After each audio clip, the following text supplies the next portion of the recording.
Welcome to the third morning of heats here at the 2025 Aquatics GB Swimming Championships. This fantastic venue on the site of the 2012 Olympic Games here in London, and it's an absolutely wonderful facility. So on the right-hand side of that shot, that's the start end. On the left, the turn end. There's a diving pit on the left-hand side. And some cracking races for you again this morning. Well, if you've missed the first 2 days, you've missed some fireworks. You really have. A couple of world records from the S10 Paralympian, 200 fly, what a race that was, 200 butterfly last night, brilliant stuff. Here we go, this is this morning's races, day 3. Women's 50 back, and then the women's 200 breaststroke, men's 100 backstroke with a women's 50 free, can't wait for that, and then the big boys in the 100 metres freestyle. Men's 1500 metres freestyle, the slower heats this morning with the fastest heat this evening. I'm not 1500 metres subject, delighted again to be joined by the Welsh rocket. It is Dan the man. Bore da, Andy. Bore da.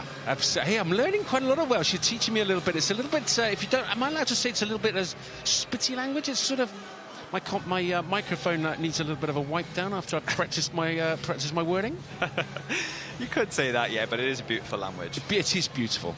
I should have started with that, shouldn't I? It is. It's quite difficult to get your tongue around, though, I've got to tell you. Anyway, Dan, 1500 metres freestyle, you looking forward to that today? That is your race, double Olympian, Olympic finalist? Yeah, I am looking forward to watching it. I love the tactics of a 1500. I think they're so interesting. Every swimmer swims it different. Like, to some people, I can imagine a lot of these youngsters would have watched the way I swim it. Indeed, looking forward to that. But the first race up is the women's 50 metres backstroke, and delighted to be joined again by Paul Noble, 15 times Paralympic medalist, 5 times Paralympian. Over to you, Paul. Thanks, Andy.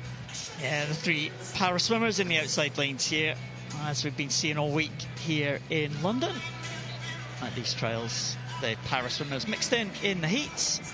There will be a separate para final tonight, so the 3 swimmers will be guaranteed a place in the final if they can complete the distance. Here against the non-para swimmers in the middle, who are likely to be faster. So para swimmers are Claire Connon in lane number 1, Tully Kearney and Ellie Chalice in 7 and 8. The non-para swimmers, Neve James from Bishop Stortford in 2, Erin Barber in 3 from Norwich Swan, Thomasina Grove in Brompton 4, Evangeline Price in 5 and Isabel Smith in 6.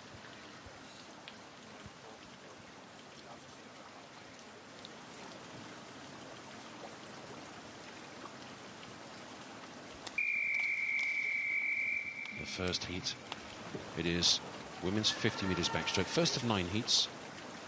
Thomasina Grove, the fastest seed from Brompton in 4, and 5 Evangelina Pierce of Basildon.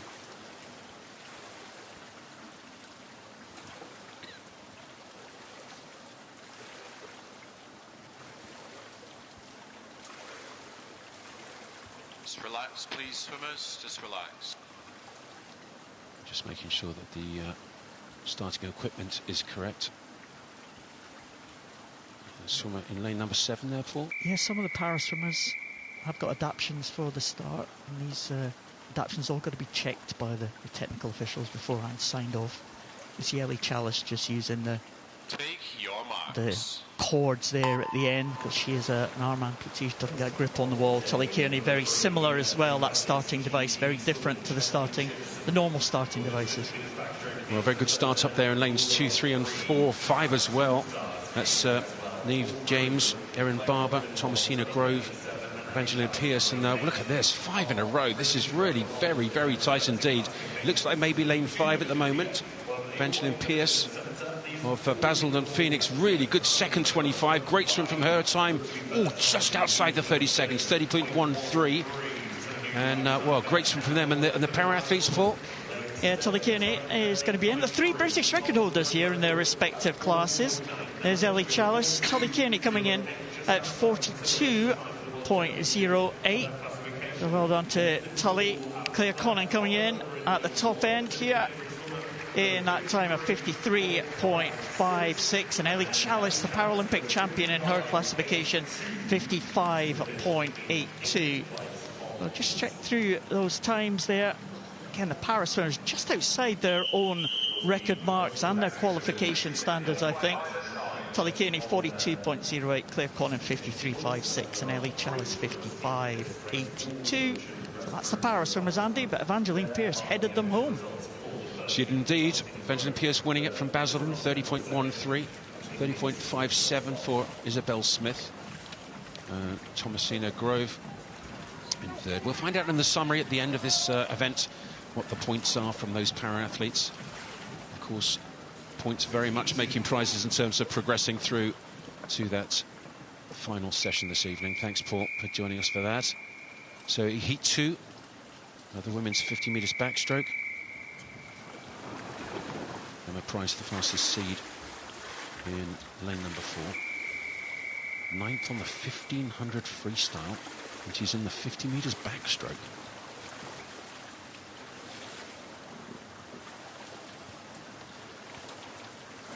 Take your marks. So it's heat 2 of the women's 50 metres backstroke, and Emma Price right in the centre. Well, Dan, she was in the 1500 last night, and she's in the 50 backstroke. Don't often see that. We don't often see that, Andy. That is very exceptional. That just shows how versatile of an athlete she is. Well, also had a really good first 25 is Scarlett Shepherd of Guildford City up there in lane 1. Lovely backstroke stroke, still head, really turning over well, holding good water. Great swim from Scarlett here. Entry time 30.6, 30.2 wins it from lane 1. Very good indeed. Excellent swim from her.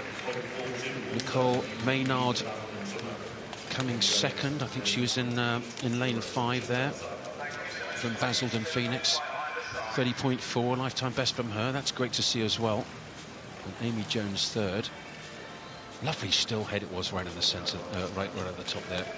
So Shepherd wins it from Maynard second, Jones third, Holgate fourth. 30.2 and 4. Lifetime best for those first two, certainly. Very good swimming.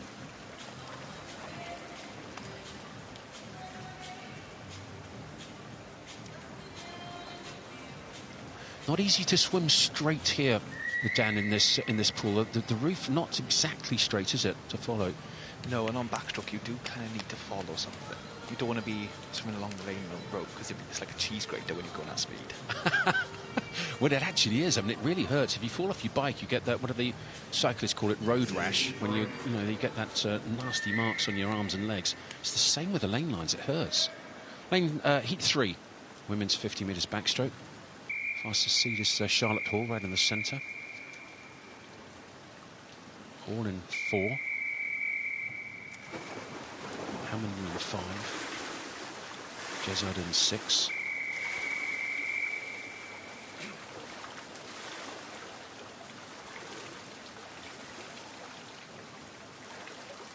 Take your marks. Heat 3 of 9 heats of this women's 50 metres backstroke. And the whole field split by 8 100ths of a second on the entry times. 8 100ths, the whole lot. Charlotte Hall right in the centre, had a good start, but as it has been for certainly the first 2 mornings, the top of the pool, lanes 1, 2 and 3 seem to go very well down these 50 metre sprints. Looks like lane 3 at the moment, so Connie Davis going well, but starting to come back as well, and coming back pretty hard in the centre. I think it is Connie Davis, very good from her, 30.13. Well, that's a 0.4 lifetime best again. Super to see these swimmers coming in and absolutely nailing it. You can't just turn over and spin down on that backstroke. Got to hold some good solid water. Yeah, and especially on the last 5 metres, it's all about the finish on the backstroke. You know, you look at the girls that we're going to see later on in this session. Kathleen Dawson, she's got an amazing finish. It'd be good for these young swimmers to watch her race later and see how she does it.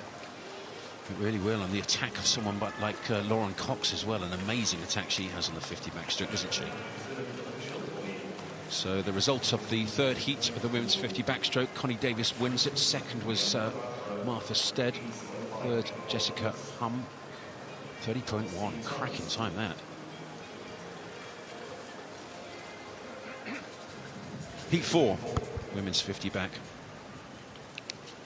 Really rattling through it. Only 9 heats in total, and we're really getting there. This is getting to the sharp end now. Eve Whitney from Tilehurst. 8th in the junior backstroke final. Swam really well there. Libby Mundy in lane 5.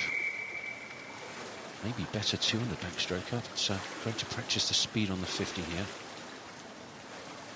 7 juniors in this heat 4. Marks.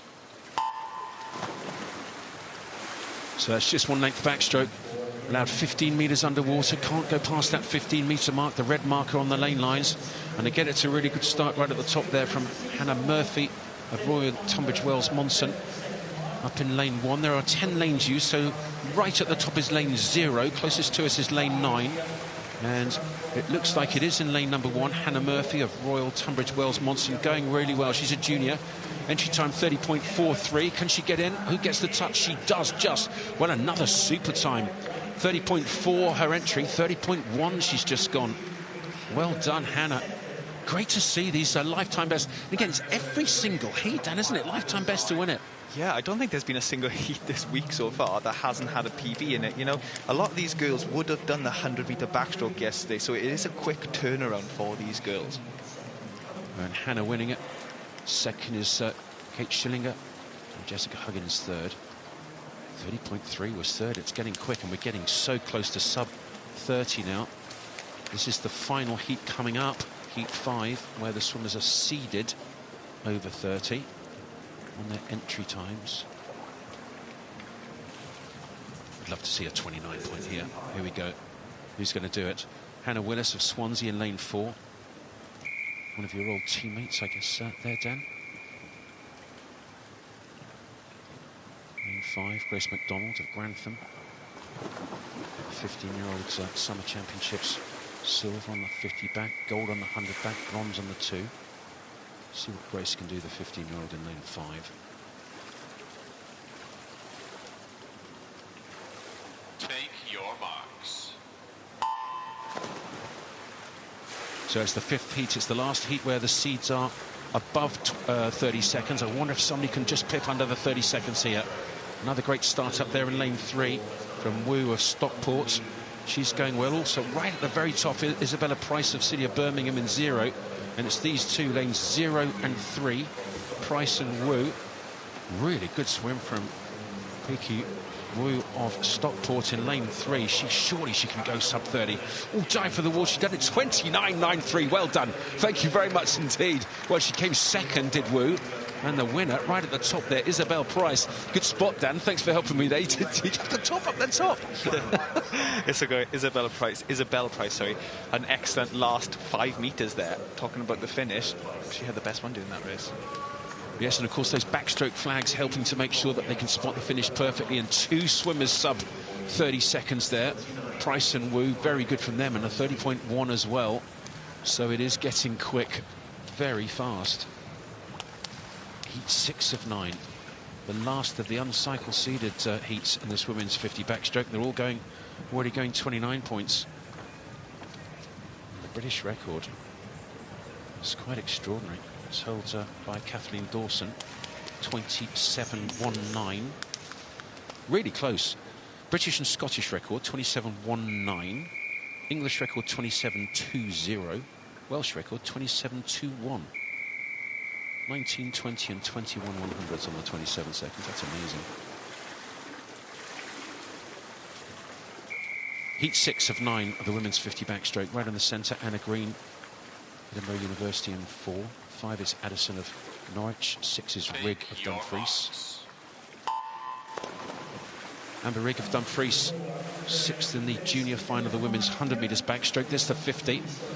And a really good start right at the top again. Curlew of City of Birmingham, Maya Curlew. And a really good first 25. Yeah, we're seeing really good starts from the girls here this morning. Their time in the break was just right not to go past 15 metres, because that does result in a disqualification.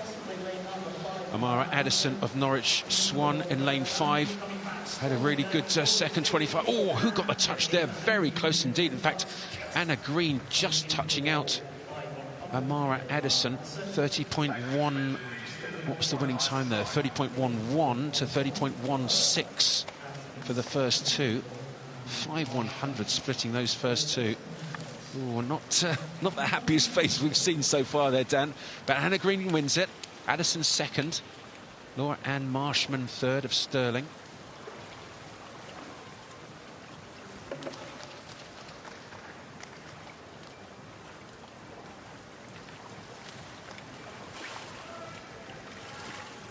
So that is the official results of Heat 6. Anna Green winning from Edinburgh University. Norwich Swan, not heard of the team Norwich Swan before, but great to see her finishing so well. Here we go, the first of the cycle seeded heats in the women's 50 metres backstroke. It heats 7 of 9. Blythe Kinsman, the fastest seed in lane 4. A Mount Kelly student. And in 5, Fenella Woodis of Repton. In 3, Caitlin Ebbage of University of Stirling. Kinsman, the fastest seed, 28.2. European junior bronze medalist on this 50 metres backstroke. 1 gold on the relay.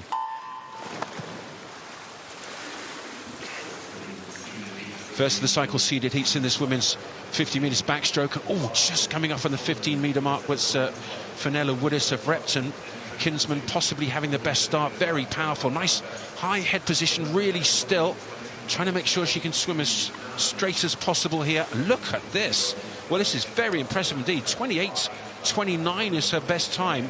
And Kinsman looks wonderful. 28.29, 28.09. A 2/10 lifetime best from the European junior bronze medalist on the 50 metres backstroke. That's outstanding. Yeah, that was a fantastic race, Andy. She came 4th in the 100-metre backstroke last night. So she has done whatever she's done to recover from last night. I'll do it again because it's worked. It really did, and I love the way she kept her head beautifully still. Official results of Heat 7. Ebbage of Stirling in a 3rd, Pryor 2nd, and Blythe Kingsman 1st with an amazing time of 28.09.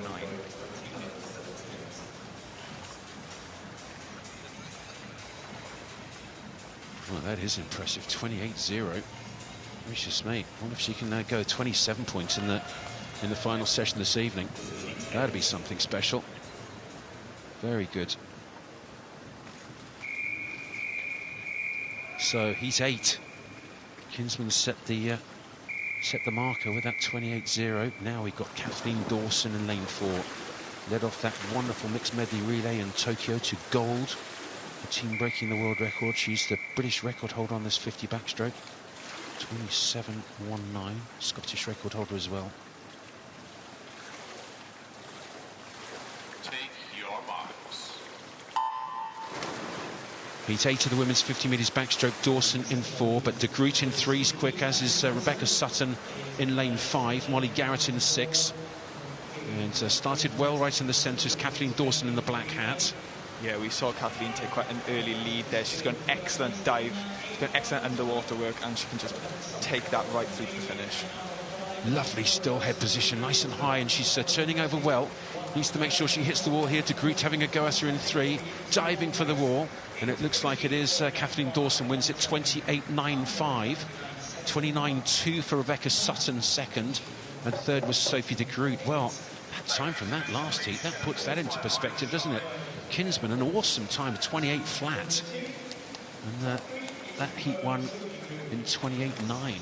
Quite a big difference. Dawson wins it, the British record holder. Looked comfortable. Sutton 2nd, De Groot 3rd.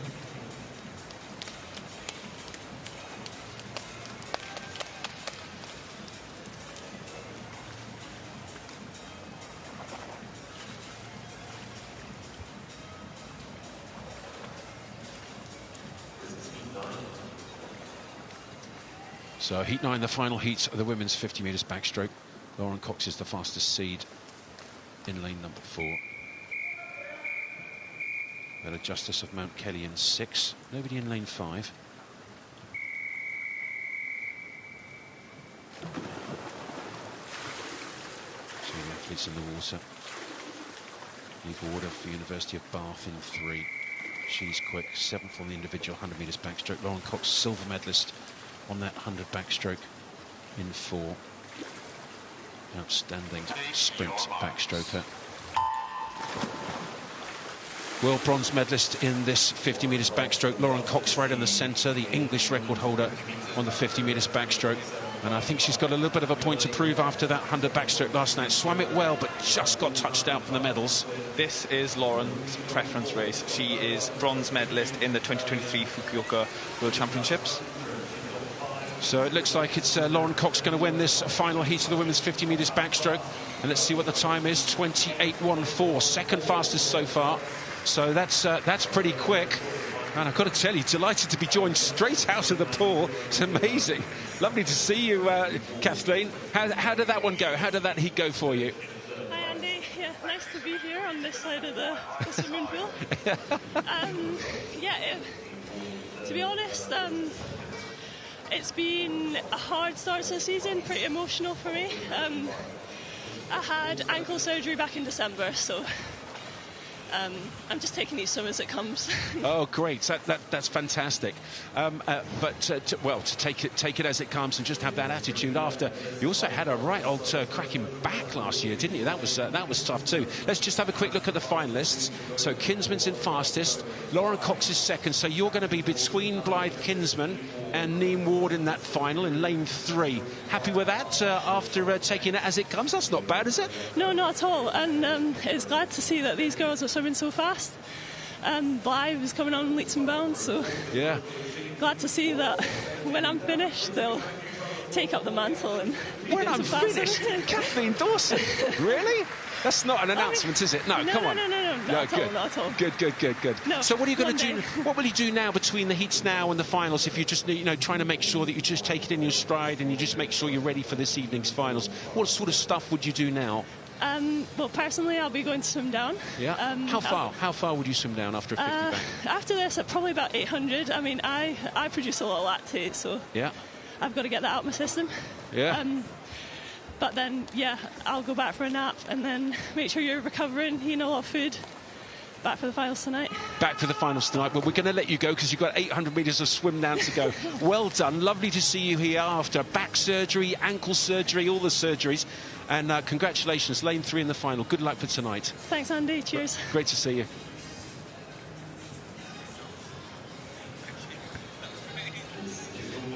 Andy, back for a nap. Now, that's something I can relate to. She's a proper sprinter, Dan. Yeah. I wonder, do distance swimmers do more napping than sprinters? I don't know. There's a question. Answer that in a second. This is the first heat of the women's 200 metres breaststroke. Jessica Hill, fastest seed in lane number 4.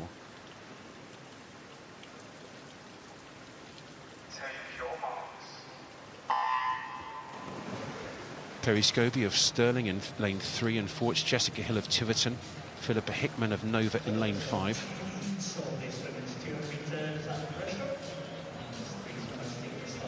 200 metres breaststroke. Well, I was talking to Dan earlier about our combined qualities in this event. It's not easy, but I know you've been talking to a couple of coaches about how best to get the most out of breaststroke, huh? Yeah, I was speaking to Spencer Fuge, who is the Swim Wheels High Performance Centre gym coach, about the land workup for breaststroke, because obviously these swimmers are doing so much training in the water, at least 18-20 hours a week. But as well, added on to that, we do have land work. So in breaststroke, it's a very leg dominant stroke, and you need good internal leg rotation because it is awkward angles. They're not natural angles for your legs to go, so you really need to work in the gym on that bottom half of your body.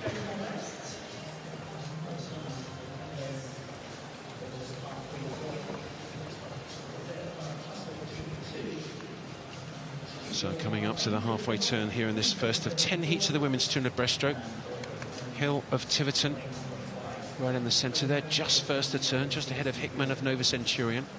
So Jessica just ahead of Philippa, and Perry Scobie of Stirling just turning in 3rd. 10 heats of this women's 200 metres breaststroke, but it's this kind of event where you've got somebody like Jessica Hill, just 15 years of age, just had a birthday, actually just turned 15 in February, and she'll be in the same event as someone like Angharad Evans, who's an Olympic finalist in the breaststroke. She can go and find out, watch her do a warm-up. She can watch her prepare in the, getting changed. You've got to be careful how you say that, but you know what I mean. And then in the ready rooms, just see how she approaches the whole thing. Did you have heroes when you were swimming and watch what they did, Dan? I do. So fellow Welshman David Davis is the current British record holder. I think I'm right in saying that's the longest British record held. I think it's 18 years or 19 years it's been held for. And I tried really hard to break it, but it seems unbreakable. But I'm pretty sure soon it's going to be broken. Well, he's certainly superb. I mean, soon is an interesting call. Who do you reckon is going to be knocking on the door for that one? In Britain? Mm-hmm. Well, I think we'll see later on tonight who is... Good answer. Very good answer. I mean, it is a tough record. Let's just see the finish of this women's 200 breaststroke heat 1. And a very good second 100 there from Philippa Hickman of Nova Centurion. She was comfortable to the 100, but then picked it up into the 200. And her time with 2:42.2. It's right on her. In fact, it is a season's best. 2:43.1 was a season's best. So that's a second inside of her season's best. So well done, Philippa Hickman of Nova. Second was Jessica Hill of Tiverton. There we go. There's the official results. And Perry Scobie third. But Dan, you were saying, just in terms of watching your heroes, certainly David Davis was a superstar. But so, what did you do? What kind of stuff do you watch when you're there we go, a 15-year-old Jessica Hill in that last heat, watching the superstars? When you were watching the superstars, what did you look out for? I've been watching how they are on poolside, how relaxed they are, how they warm up. Yeah, well, I'd certainly have a look at that lot and a whole load more. Niamh Savary of Newcastle in lane 4. In 3, Bella Parson-Loades. Bella representing Repton.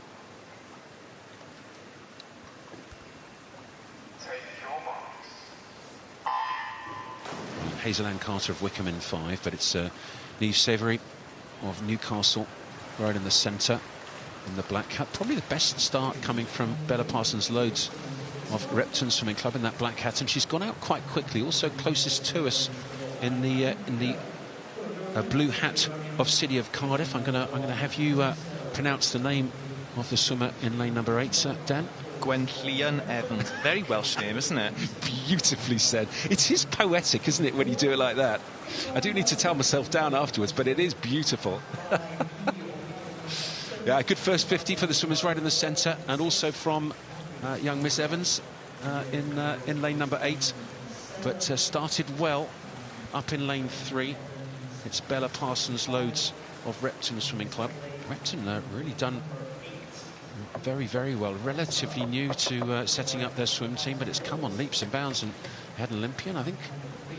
Yeah, Eva Okara was on the Olympic team with me last year in Paris. Now, I'm pretty sure Adam Peaty is going to Repton, isn't he? So I can imagine that would have influenced these swimmers as well, seeing someone of that stature being in the same pool as them. It can't be too bad, can it? I wonder if he'll train with the school team or if he'll train separately. I would imagine separate, maybe? Maybe, but I can imagine he would do 1 or 2 sessions with them. Definitely, maybe not every week, but I remember I used to like training with Swansea Aquatics because I grew up in the club atmosphere and I thrived on that. So I done a lot of my training, not on my own, but with a smaller group. But I also enjoyed maybe one morning a week going with a bigger team, having a bit more fun. Yeah, I have to say I did the same at City of Liverpool. It was great fun. Come back from America and trying to obviously break the British and Commonwealth record on the 100 fly and the 100 freestyle. Loved it. And the poor guys I was training against, there was no anti-wave lane lines in Westminster Road. I don't know if the pool is still going, but Wesley Road in Boothport, it was a fantastic place, it really was. But it got a little bit like the ocean when the waves got going when I was doing my tumble turns. I've got to say, I do apologise to everyone who had to endure that, but lovely people. Still lovely people, and wonderful swimming club, City of Liverpool. So we've got about 20 metres to go in this heat 2 of the women's 200 metres breaststroke, and in lane 3 it still is, as from the start, Bella Parsons-Loades from Repton swam very well here. Also coming back very well up there in lane 1 is Chloe Grosvenor of Birmingham. Who's going to get the touch? Just it is Bella. Well done. 2:39.8. First time sub 2:40. Well done. Well, she's looking all the way down the other end of the pool. Doesn't look particularly happy, I have to say, but that's a lifetime best by a good second. Go on, smile. Give us a smile, Bella. I'm smiling for her. I'm happy with it. So am I. Everyone's PBs. So the result of heat 2 of the women's 200 metres breaststroke is Bella Parsons-Loades of Repton winning it. Grosvenor second, Carter third. Look at that. Very close indeed, less than a second splitting the top 5.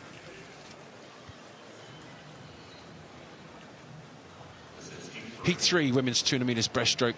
Fastest seed is Maisie Smith of Stockport Metro, and Macy Burrough of Newcastle in 5. Maisie and Macy, the fastest 2 seeds, Dan? Yeah, it'd be easy to get those names mixed up.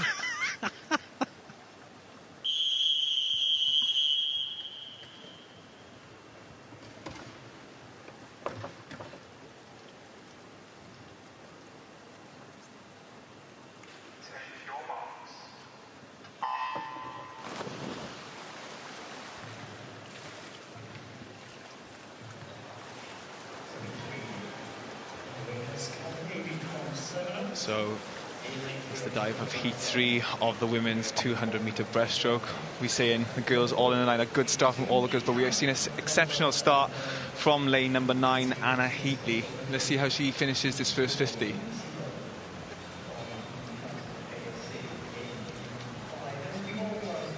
Coming into the first turn of the 200-metre breaststroke is lane number 2, Gabriella Hunt.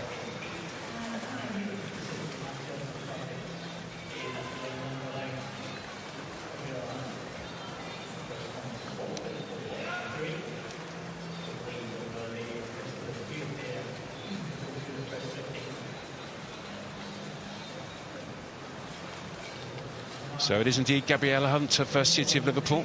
I wonder if she trains at Westminster Road Pool. I know they've got a fantastic 50-metre facility now in Liverpool. Not sure where it is. I think it might be in Wavertree, but I unfortunately never got to swim in that. So it is in Wavertree. It's a wonderful facility, but no, Westminster Road, Wesley Road, it's in a wonderful part of Liverpool. Hopefully the pool is still going. Great first 100 there from Gabriella Hunt. And the 16-year-olds Summer National Championships, 5th on the 100 metres breaststroke, 6th on the 50.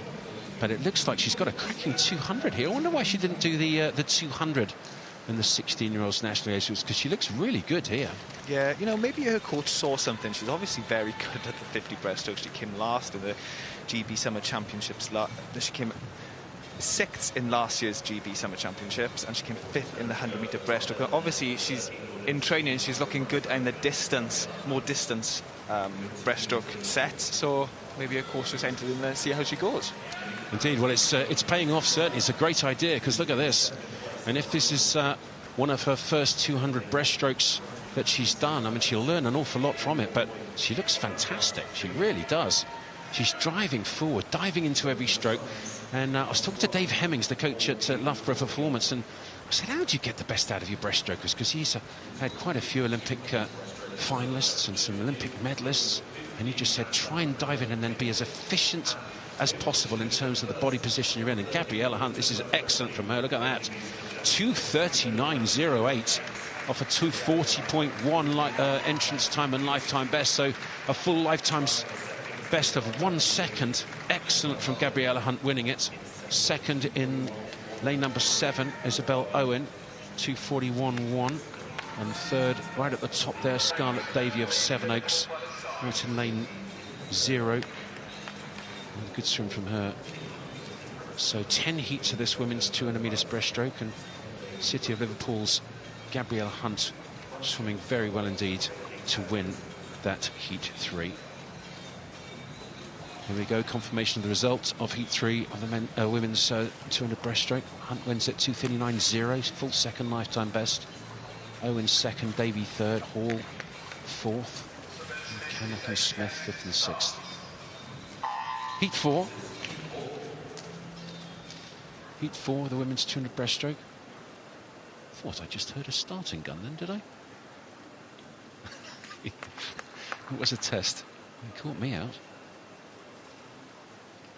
Josephine Lawn of Bromley.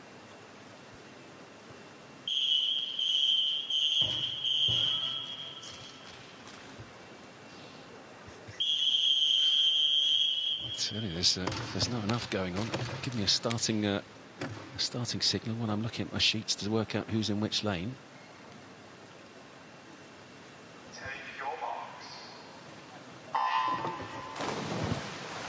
Fourth of 10 heats of the women's 200 breaststroke. Sophie King in lane 2 from Swindon Dolphins. In 3, Ruby Stevenson, Milton Keynes. 4 is Josephine Lawn. Butler in 5. Daniel Seong in 6. Ellen Bagley in 7. Mona Mercado in 8.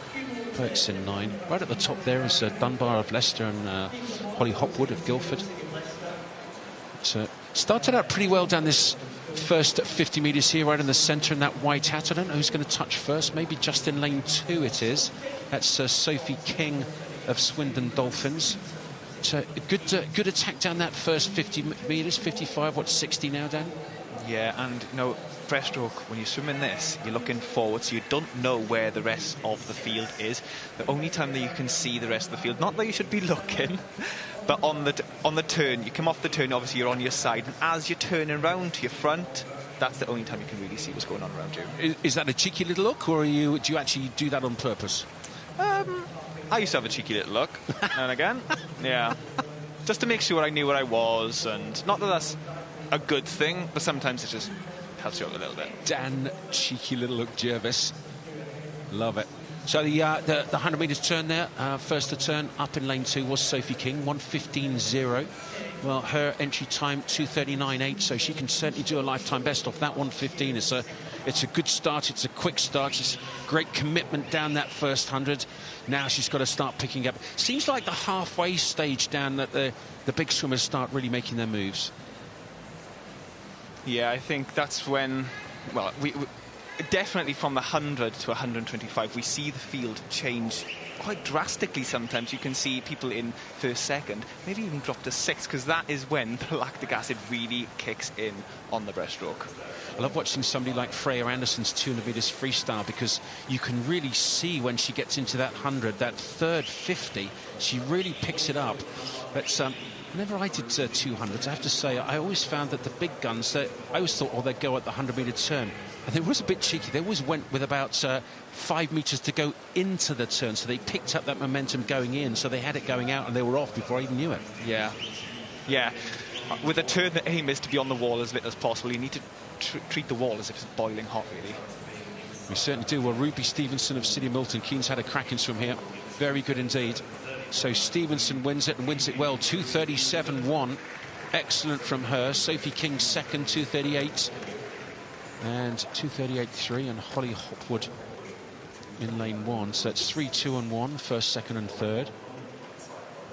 And lifetime bests for each of them. Very good indeed.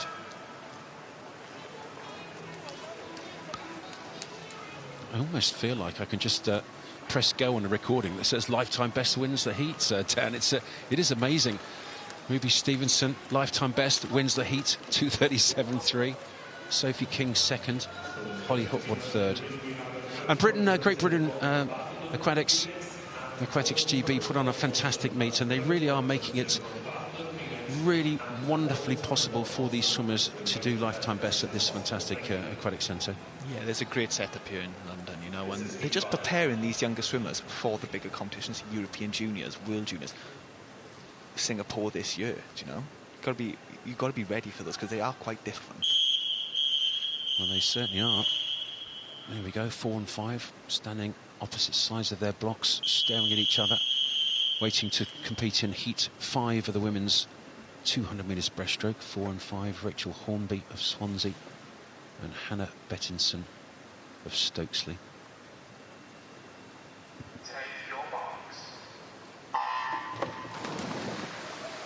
So halfway through after this heat of this women's 200 metres breaststroke, it's going very quickly indeed. Very good start in lane number 3. That was Isabella Cameron of City of Peterborough. And a lovely start, lovely style. Slightly porpoising stroke. Doesn't come up quite as high on that recovery, but she sort of has a lovely undulation.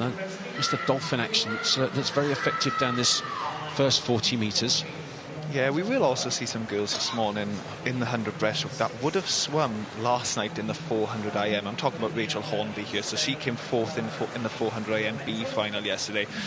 Now, as we were saying yesterday, in that event, you do all the strokes. So some strokes you're better than others, and just unfortunately for some of these girls, their main event is the day after one of the hardest events in the programme. What would you do in that situation if you've got a really tough event one night and then your main event the next day? I mean, I guess, one, it's quite a difficult choice. Do you swim the tough one the night before your main event, or do you rest up to do your main event?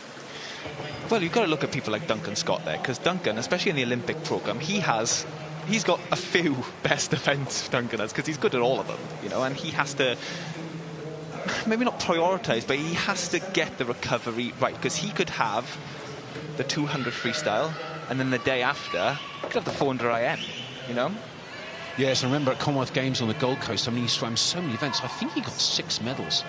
Just an extraordinary haul. But, you know, his fun events, the poor guy, his fun event last night was 200 fly. Wow. How many fun 200 flies did you do, Dan?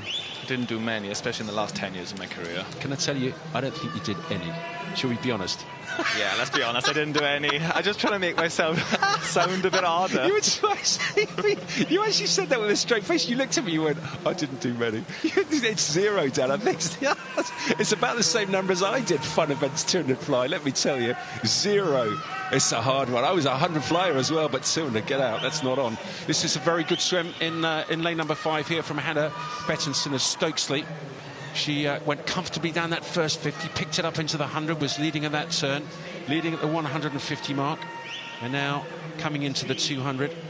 And her lifetime best is 238.9, and she's got a cracking chance of doing that if she can get in here. It's going to be close. Also going well up there in 3, Isabel Cameron of Peterborough, but it's going to be Bettinson, I think. Yes, it is. 239.3. So Hannah Bettinson wins heat 5 of the women's 200 metres breaststroke. Second was Isabella Cameron in lane 3, 240.0. And third was Petra Varga of Wirral Metro, 241.04.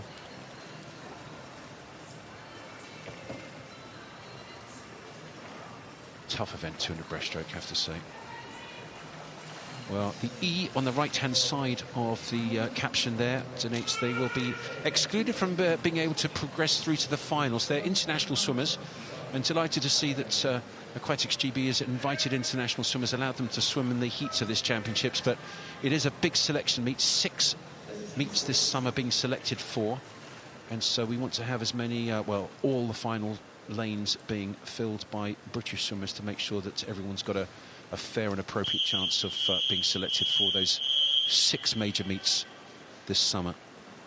World Championships, World Para Championships, European Juniors, World Juniors, European Under-23s, and the European Youth Olympic Festival.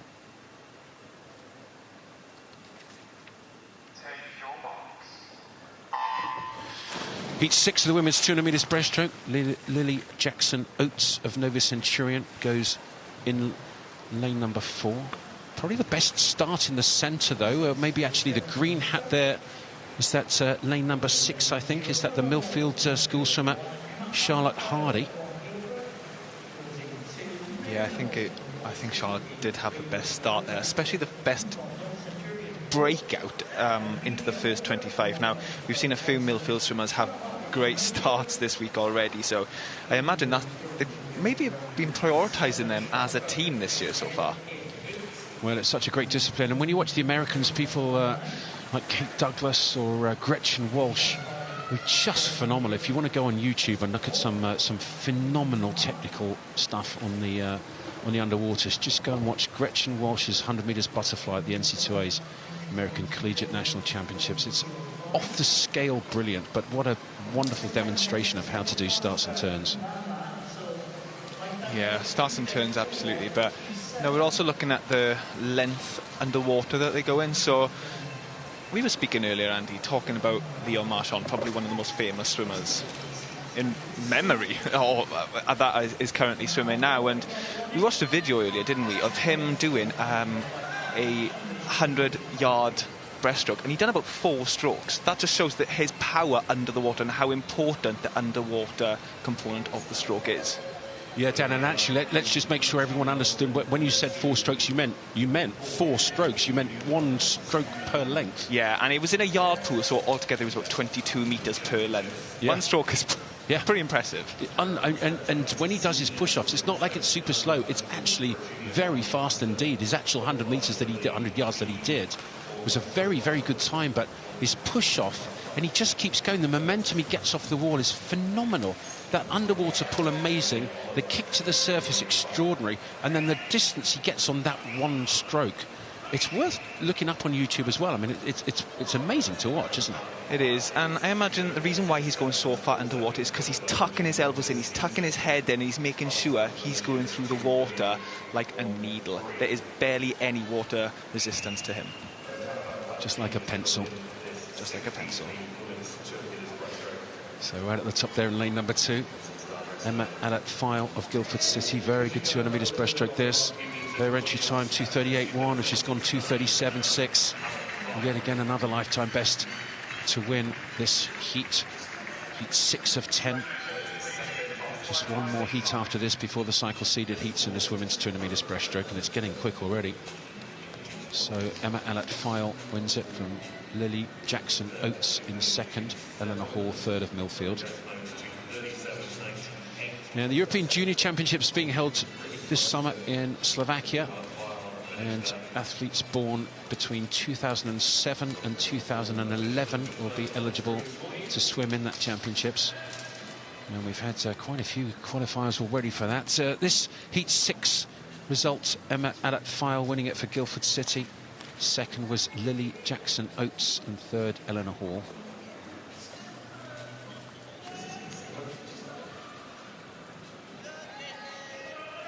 Heat 7 of the women's 200 breaststroke. Anna Farr, the fastest C from Ellesmere College Swimming Academy. Didn't know it was called that, I have to say. Ellesmere College Swimming Academy in 4. And 3, it's Asia Kent of Mount Kelly and Kirsty Neal of Millfield.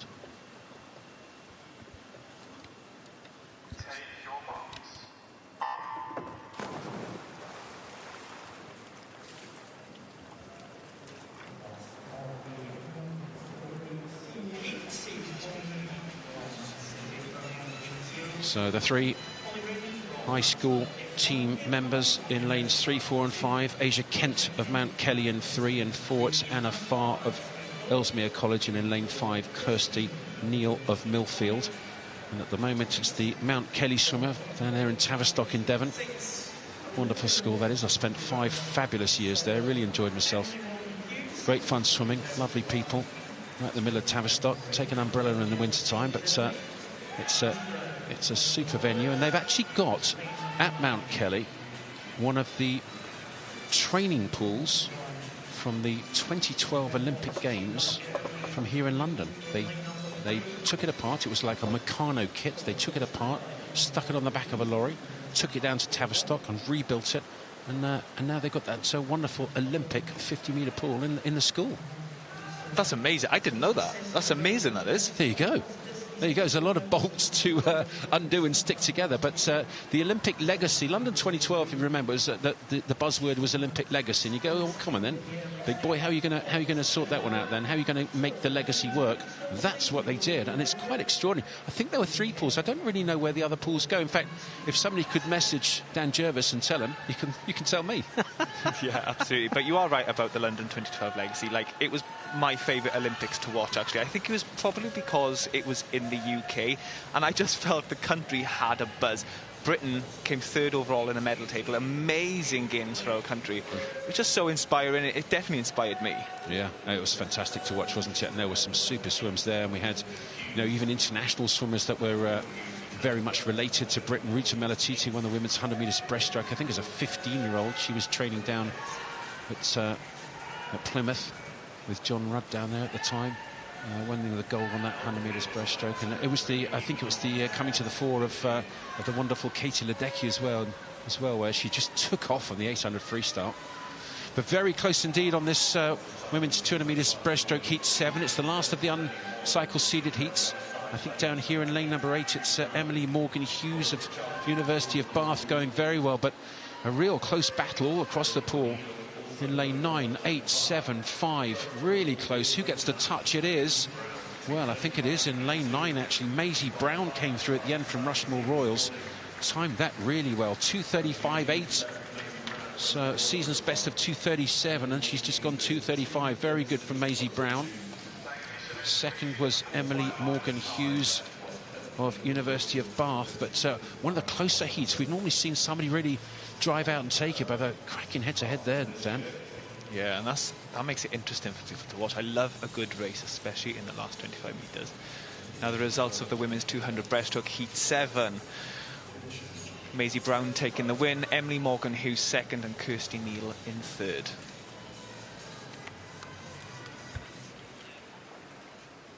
So 2:35.8 is the time that's been set so far as the fastest time in these heats of the women's 200 breaststroke. Now we get to the last three heats, the fastest 30 women in Great Britain, spread evenly across these last heats. Libby Booker of Loughborough Performance Centre is the fastest seed in 4. Charlotte Bianchi, Sheffield in 5.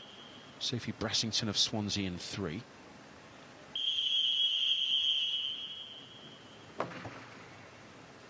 Booker in 4. Fifth in the B final of the 50 last night.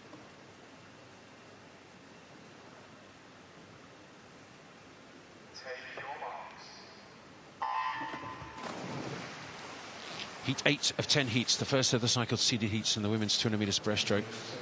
It's a very good start indeed. It was from the fastest seed, the 50 metres breaststroke specialist. But European Championships 2023, Libby Booker is in that 200 metres breaststroke. Oh, and the under 23s, excuse me. Under 23s. I was just looking at seeing silver medal. She didn't win a silver in the Europeans, but she certainly did in the European under 23s. That was the first time that championships have been held, the European under 23s. It's a fascinating thing to slot in an under 23s. They've got the European, I call it seniors, I don't know, just the European championships, and then you've got the European juniors for swimmers this year born 2007 to 11, but they've slotted in this under 23s, which is happening this year. Good idea? I think it's a great idea. I found that it is a very hard transition from junior to senior, because you go age grouped. In junior swimming, you go age groups. You go 14 year, 15 year, 16 year, and then as soon as you get to 18, that's when it's an open category, so you're literally racing everyone.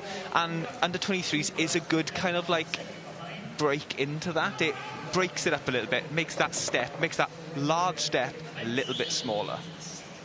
And it is almost like you dropped off a cliff, isn't it, when you get out of those juniors straight into the seniors. And some of the seniors are so fast, you just go, oh my goodness me, I haven't got a chance. But it has actually been held again this year, the under 23s, and it's in Slovakia. And I think it's the week before the juniors as well, so it'd be quite interesting to see which swimmers go to which of those two. Yeah, I think they picked. Do they pick one from the other, Andy, or they both picked in this competition, aren't they? Yeah, so I think they're all going to be picked from this competition, but I think the interesting one is the qualification standards for the under 23s are actually very hard indeed. So I think it's going to be for younger swimmers who just miss out on the World Championships, may go to the under 23s, but then fascinating for Team GB, they're going to pick the European junior team, and all of those who go to the European juniors will then be considered for selection for the World Junior team, which is happening later this summer in Romania.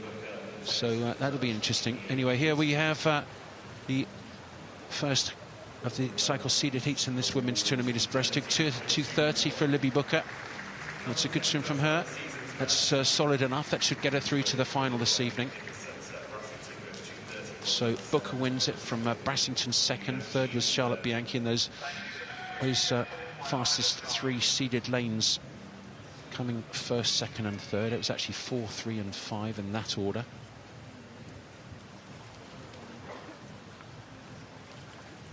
So get confirmation of the result of that heat 8 just coming up in a second.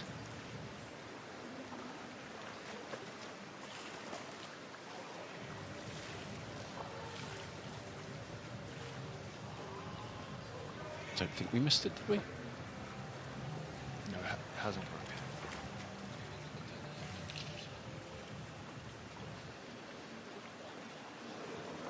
Just waiting. Maybe they're just checking on a disqualification. Sometimes they do just wait a little bit to confirm whether there has been one or not. Hopefully not.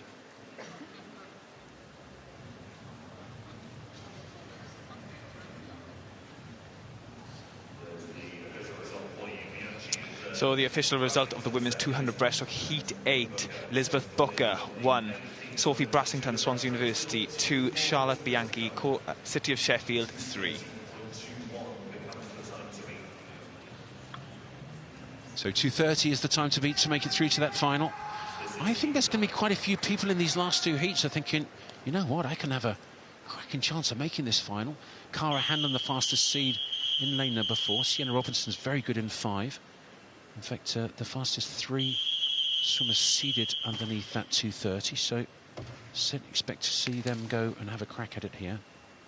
Hanlon, the fastest seed in 4. Robinson in 5. Emily Smith in 3.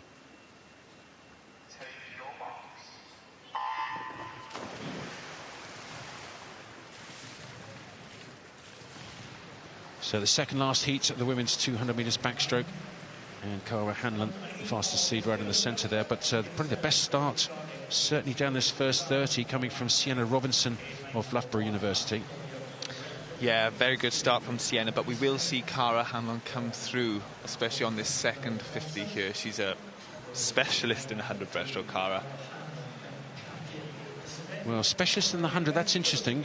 And gold medalist on the 50 metres breaststroke at this championship, so she's clearly got great speed, but she's decided to go out relatively comfortably here in 4. Fascinating tactics. You come here to these championships, you win gold on the 50, come in the 200 and you don't lead at 75. That's maybe slightly unusual, interesting tactical way of doing it. Well, I think she is doing it tactical because I think she's pretty certain that she can make it back tonight, and I think she knows, seeing the start list of this event, there's some very talented girls in this morning, and she knows that she's going to have the fight of her life to win this tonight, and so she's probably holding back to make sure she's got it all ready for tonight. Well, the fastest 50 split there, 37.6 from Sienna Robinson in lane number 5. It was 0.2 of a second faster on the second 50 than Cara Hanlon of Edinburgh, and she's just trying to swim away a little bit here. Robinson leading in 5 from Cara Hanlon of Edinburgh in 4, Stoimanova of Swansea in 6. Yeah, I know Swansea have just had a training camp in Cyprus, and Swansea University currently having a very good competition, so seems like a good camp in Cyprus for them. I tell you what, if somebody said you can go to Cyprus for training camp, but you've got to swim quick at the trials, I think I could go on then. Fantastic. Nice bit of winter sun, get out there, or spring sun maybe. Get out there and really enjoy life, get some hard work under your belt, and come back and swim quickly here. Sienna Robinson looking very good here. She's taken on Hanlon, she's going well. She looks good, yeah, and considering she's done 175 metres of this stroke already, and she has not been going easy, she still looks very in control. She's very chilled, she's got long underwater work, and she's charging up into the finish now. Hanlon starting to come up to her shoulder, and also is Stoimanova in lane number 6. It's going to be tight on the finish. I think it's going to be Robinson. It is, yes it is. 2:30.2, very similar to the time that the previous heat was won in. Very similar indeed, but all those women on 2:30, the top 3, 2:30.2, 2:30.4 and 2:30.5. So very even. And, well, I don't know if Sienna Robinson eased up a little bit on that last 50, or Hanlon and Stoimanova really increased their pace. I was just about to say that, you know, it did get really tight towards the end, but Sienna looked really calm, she looked really collected, she went into that ball quite gracefully, actually, but in the final tonight, she's going to want to fight until the very last second. Indeed she will. Sienna Robinson wins it, 2:30.2. Hanlon second, Stoimanova third. All 3 women within, what, 0.3 of a second of each other. Wow. So the mark is 2:30. If you want to be sure of making the final, 2:30 should get you in. Now, this is going to be interesting. Theodora Taylor, the youngster, the young pretender, she is fantastic. She's in lane number 3. And 4, it's Angharad Evans. There she is. That's University of Stirling's Angharad Evans. Quite late to the scene, 21 years of age, but brilliant at the Olympics. Just didn't seem to phase her at all. Swam fantastically well. British record there. British record on the 100 breaststroke. And she was She was the gold medalist at the Olympic trials on the 100 metres breaststroke, only 4th on the 200, so it'll be very interesting to see what she's done in the last 12 months on this 200 metres. And I think she's been focusing on it a little bit more than she was last year, Dan. Yeah, I think so as well. And, you know, she had a fantastic Olympic Games last year. As you just said, she was 6th in the 100-metre breaststroke. And coming out of an Olympics like that, she should have so much confidence in the training that she's already done, taking it into the next Olympic cycle. We're also looking at Theodora Taylor in lane 3 here now.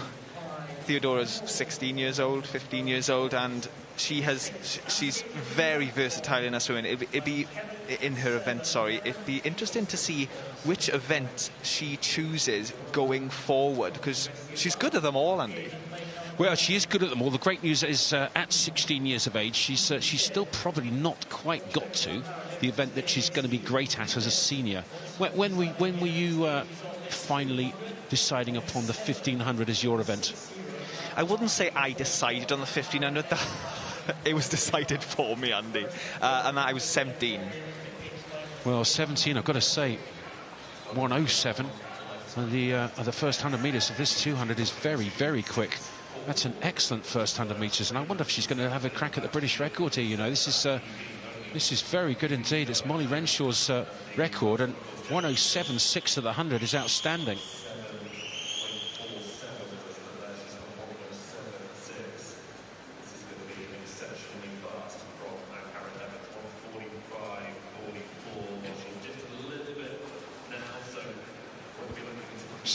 So 35 minutes to go, and Angharad Evans, it's very good indeed. Just starting to look a little bit more tired, but it's very, very interesting how she's swimming this. Every time she dives into the stroke, look, trying to keep everything as streamlined as possible. So she comes up nice and high and then dives into that streamlined position. But look how beautifully she holds the streamlined stroke. Really glides into it, head down, easing up a little bit down this last 15, 20 metres or so. It looks like she is. Yeah, she's not going to get close to that British record here, but maybe she was just testing the pace for this evening's finals, and 2:25.3 is very, very good indeed. So Angharad Evans, 2:25.3, wins the final heat of the women's 200 metres breaststroke. Second was Imogen Miles in a 2:32, with Anna Morgan in third and Theodora Taylor fourth.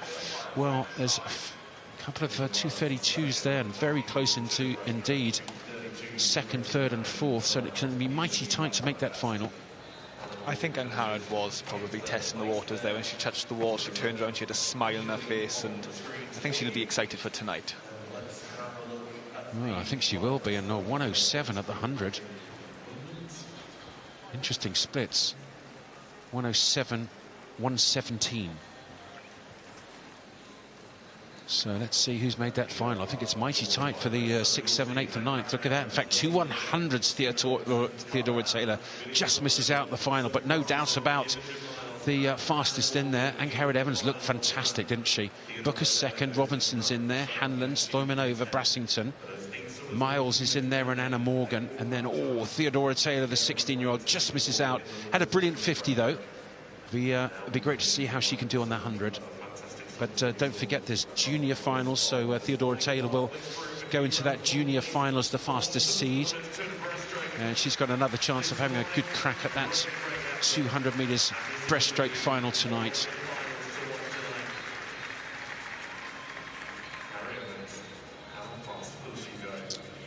All the finishes here, the full summary of these women from these 10 heats of the women's 200 metres breaststroke. Next event up is the men's 100 metres backstroke. A couple of Olympians in there and some crackers as well. Luke Greenbank, Ollie Morgan, Johnny Marshall. Ollie was actually my roommate in Paris. Oh, great guy. What goes on tour? Stays on tour. That took me a minute then. Spill the beans, come on. No, Ollie was a great roommate. He's very respectful and an amazing athlete, of course. British record, he's British record holder. 52.7 British record. I think he won the British Universities, didn't he? Won the Bucks. Well, here we go. This is heat 1 of 8 of the men's 100 backstroke, and delighted to be joined again by Paul Noble. And lots of para-athletes trying to get qualification for the World Championships this summer. They are indeed. And this is a first heat full of para-athletes. I think just tying up on that previous heat that we saw earlier, like kind of that quick first heat. Ellie Chalice, we think, was actually inside her qualification standard for Singapore, so another name to add to the list. So apologies, Ellie, for missing that at the time. I'm sure we'll catch up with that tonight in the final. So these para swimmers trying to make it through to their final. Just 2 classifications, it's multi-class. We have 2 swimmers in the S8 classification. Remember, the classifications for para swimmers 1 to 10, those with physical impairments. 11 to 13, those with visual impairments, and the S14 swimmers with the intellectual impairment. So 2 S8s in the outside lanes. That's Akash Das in lane number 1 and Sam Downey closest to us in lane number 7. A mixture of internationally classified and nationally classified swimmers, and Akash Das is a national swimmer, so he can't make his qualification time for the Singapore World Championships, but the others in this heat can do that, can have a crack at that. Rhys Darby going in lane number 4, just being headed now by Cameron Verncombe, 2 Paralympians from Paris, and they are in 1 and 2. Cameron Verncombe taking that ahead of Rhys Darby. Let's have a look at Sam Downey's time as he comes in lane number 7, 1:11.55 for Sam Downey. Of course, it's all about the points for these para swimmers. The times for the swimmers will be compared against the world record standard mark for their own classifications. That will be converted into a points total, 1,000 points being equivalent to a world record swim. So anything up in the 800, 900 point range. It's a great performance from these para swimmers. We'll get the points on the summary at the end of all the heats, but Cameron Verncombe would be happy with that one. 1:03.50 for him, just a couple of tenths a second outside his best time. There we go, result is confirmed. And these swimmers, I think, should be safely into the final tonight. Cameron Verncombe, Rhys Darby, Jude Gunner, the young swimmer from Norwich Swan, should make it as well, and Dylan Broom. So heat 2, we have 3 para swimmers in this one, including 1 in the centre lane. That's Mark Tomset. So Will Ellard up there in lane 0. Joe Jennings is a non-para swimmer in 1. Andrew Sawkins in 2. Isaac Jones in 3. Mark Tomset is the British record holder in the S14 class. Para swimmer right in the middle in lane 4. Benjamin Cross in 5. Joseph Box in 6. Jack Burston in 7. Joe Morley in 8. And Paris and Tokyo Paralympian Louis Lawler, S14 from City of Glasgow. He goes in lane number 9. So Mark Tomset in the middle is a British record holder in lane number 4 from Bolton Metro for the S14 class. And I wonder if he can just have a crack at that. His qualification time for Singapore is 59.49, so watch out for him in lane number 4. It is Burston who leads them through, Jack Burston from Ellesmere College. Also Joe Jennings going well up there in lane number 1. But it's very close, right across the pool here. Wow, another incredibly close race. We've had some real good tussles here. Tomset coming through in the middle in lane number 4. He might just be beaten at the touch. It is Joseph Box taking that one ahead of Jack Burston. Joe Morley will just check that time from Mark Tomset, and that is a sensational time for Mark Tomset. He's under his qualification time, and I can tell you that is inside the British record. It's also inside the European record as well for Mark Tomset, so we could have a European record on our hands subject to ratification. So well done, Mark Tomset. He will be delighted with that one. Wow, that was something special, wasn't it, Paul? It was indeed, in the centre lane there. 58.77. British record was 59.19. European record 59.05. He smashed it. He certainly did, and what a race that was as well. 7/10 splitting the top 4. That's incredible. And a European record. Brilliant there stuff. is Mark Tomset. He'll be back again for the final tonight in the para-final. What can we expect there? Well, let's hope he goes and swims. He's a big boy, look at that. Gracious mate. Look at that, great smile on the face. That's good to see, isn't it? He's loving it here. And why not? Indeed. Good lad. European record. We don't see those very often.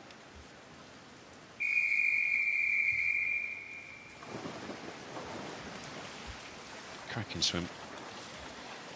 So here we go. Heat 3 of the men's 100 metres backstroke. Drama already. See the nose clip. They're allowed to go 15 metres underwater on backstroke. Just to have the nose clip just to control your exhalation of breath underwater so you don't get water up your nose. Believe me, it stings if you get water up your nose when you're upside down on the backstroke. So a lot of swimmers will use that nose clip, and it's a very good idea. The swimmer in lane number 4, very high head position, Sam Adams of Hackney Aquatics. Lovely turnover, but look how still his head is. He put a cup of water on that, you wouldn't spill a drop, would you? Look at that. No, and that is a drill that people do in backstroke, you know, because head position is very important in this stroke. But we have just seen a very fast first 50 from Knight in lane 6. He's looking great. He looks as if he's just speeding up all the time. Well, he's just hit the lane line, I think, as well, a little bit there, so he's just had to adjust a tiny bit. Just needs to keep that lane line just in the corner of his peripheral vision, but he's going well again now after that little dink about 60 metres. Is Gabriel Knight. This could be quick. 57.9 is his lifetime best. 59.0 is his entry time. What's he gone here? 57.9 is best. 57.3. Well, 57.3 and a bash on the lane line. He could go at 56. He could go easy at 56. That's exciting at this. That's exciting on heat 3 in the morning. Wow, that's very good indeed. Just had a right old crack just after he came out of the turn. So confirmation of the result then of Gabriel Knight's excellent swim. New lifetime best for the Chelsea Westminster swimmer, 57.31.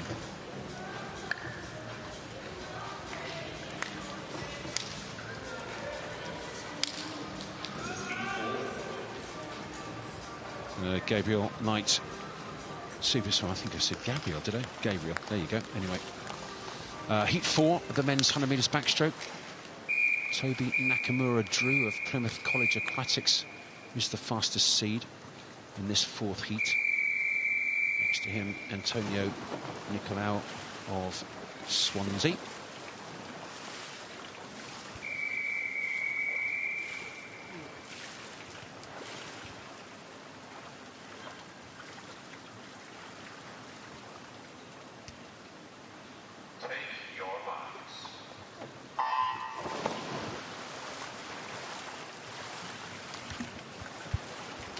So Nakamura-Drew, fastest seed right in the centre in 4. Had a good start, but possibly the best one in lane 8.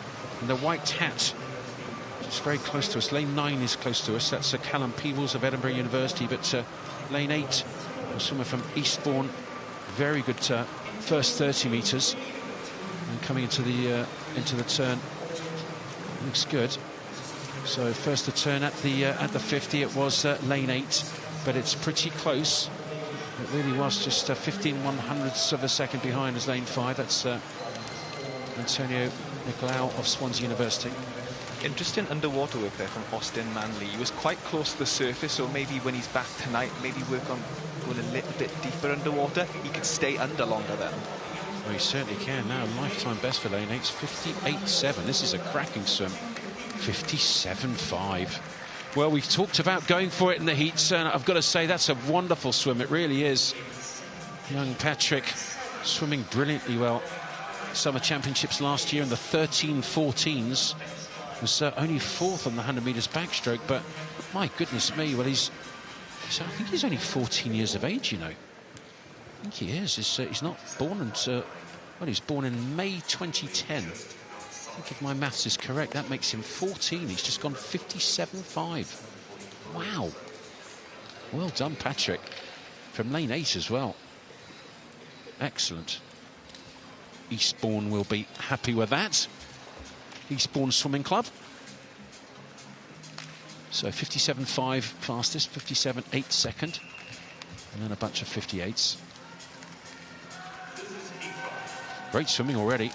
Heat 5 of 8. The last of the uncycle seeded heats in this men's 100 metres backstroke. Andrew Brodie of Edinburgh University is the fastest seed.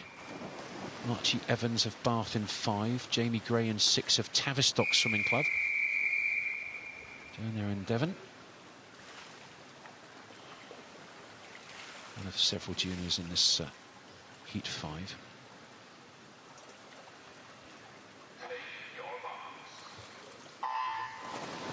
So the last of the uncycle seeded heats, and expect a fair few 57s in this heat, and it'd be great to see someone go 56 if they can. Really good attack down that first 15 metres. It was Gideon Holinski of Swansea University in lane 8, closer to us. Yeah, and also a very fast stroke from all these boys. You have got to be careful, because you don't want to overexert yourself on this first 50, because it all comes down to the last 25. And even though on backstroke you do think to yourself, well, you can breathe as much oxygen as you can in, honestly, backstroke, there's no lactic acid like it. Yeah, it certainly hurts. It's a big leg stroke.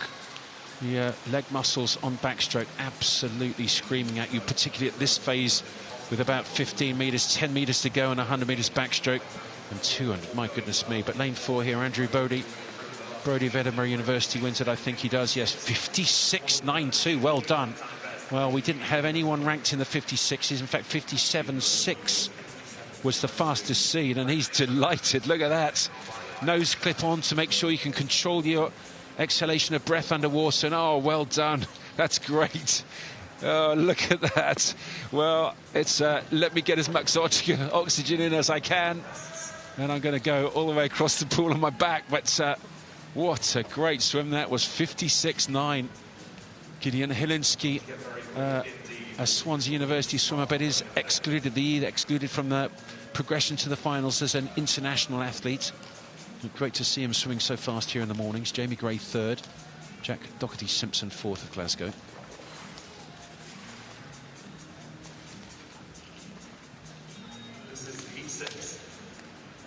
Heat 6, men's 100 metres backstroke. Luke Greenbank in lane number 4. You swum on many teams with him, Dan. Many, all the way from European Juniors 2014. Excellent athlete. What a lovely guy as well. Lovely guy. There he is. Oh, Darth Vader, look at that. Look at that. And there's Cam Brooker in lane 5. I've been on some teams with Cam. He's a lovely guy as well. Excellent swimmer. We'll see now.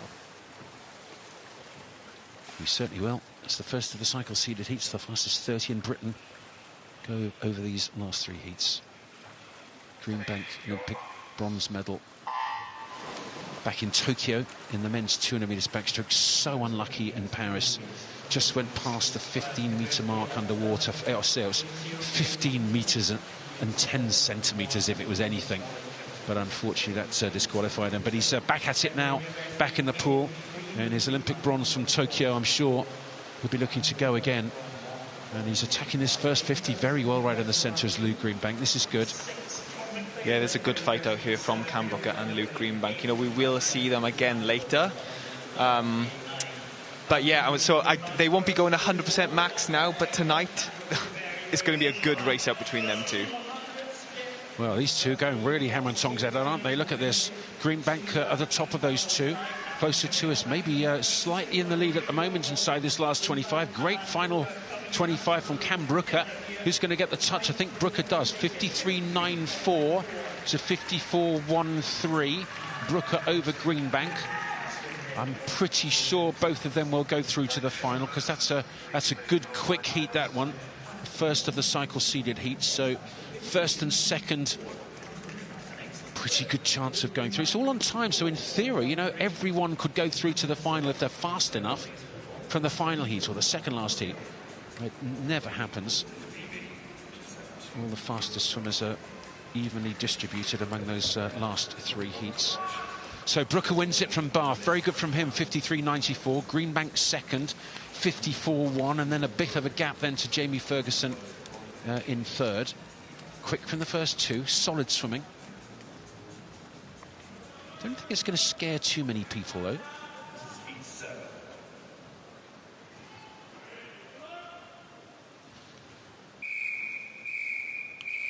So, Johnny Marshall, 14th in Paris in this men's 100 metres backstroke, going in lane number 4.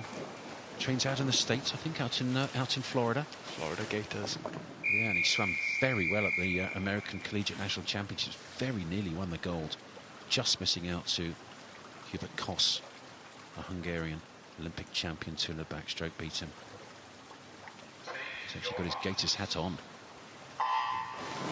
Lane number 4.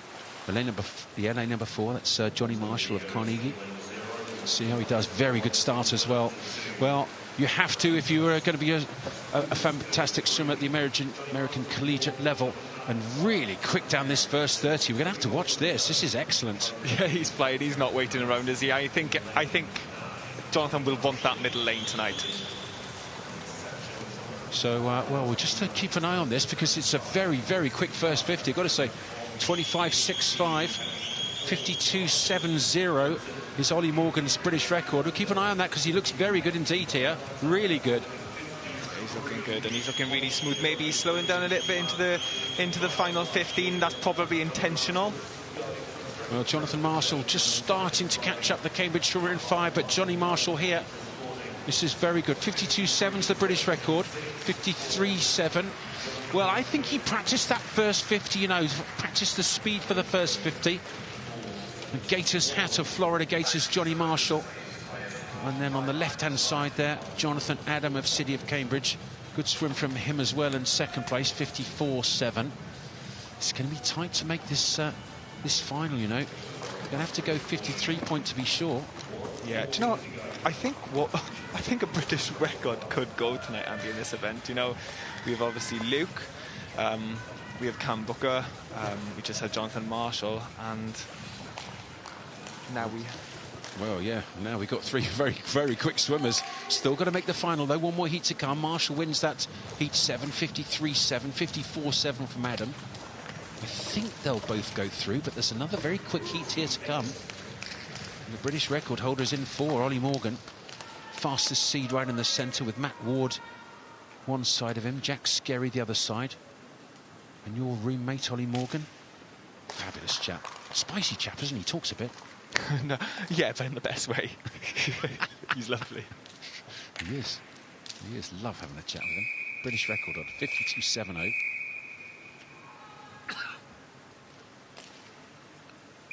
Made the Olympic final. Relatively late to swimming as well at University of Birmingham. Had a chat with his dad. He's a great fun chap as well. Now there's a little ledge that dangles down. They've just put their feet on that ledge just so they can make sure that they don't slip when they come into the take your marks position. The final heat to the men's 100 metres backstroke. It's heat 8.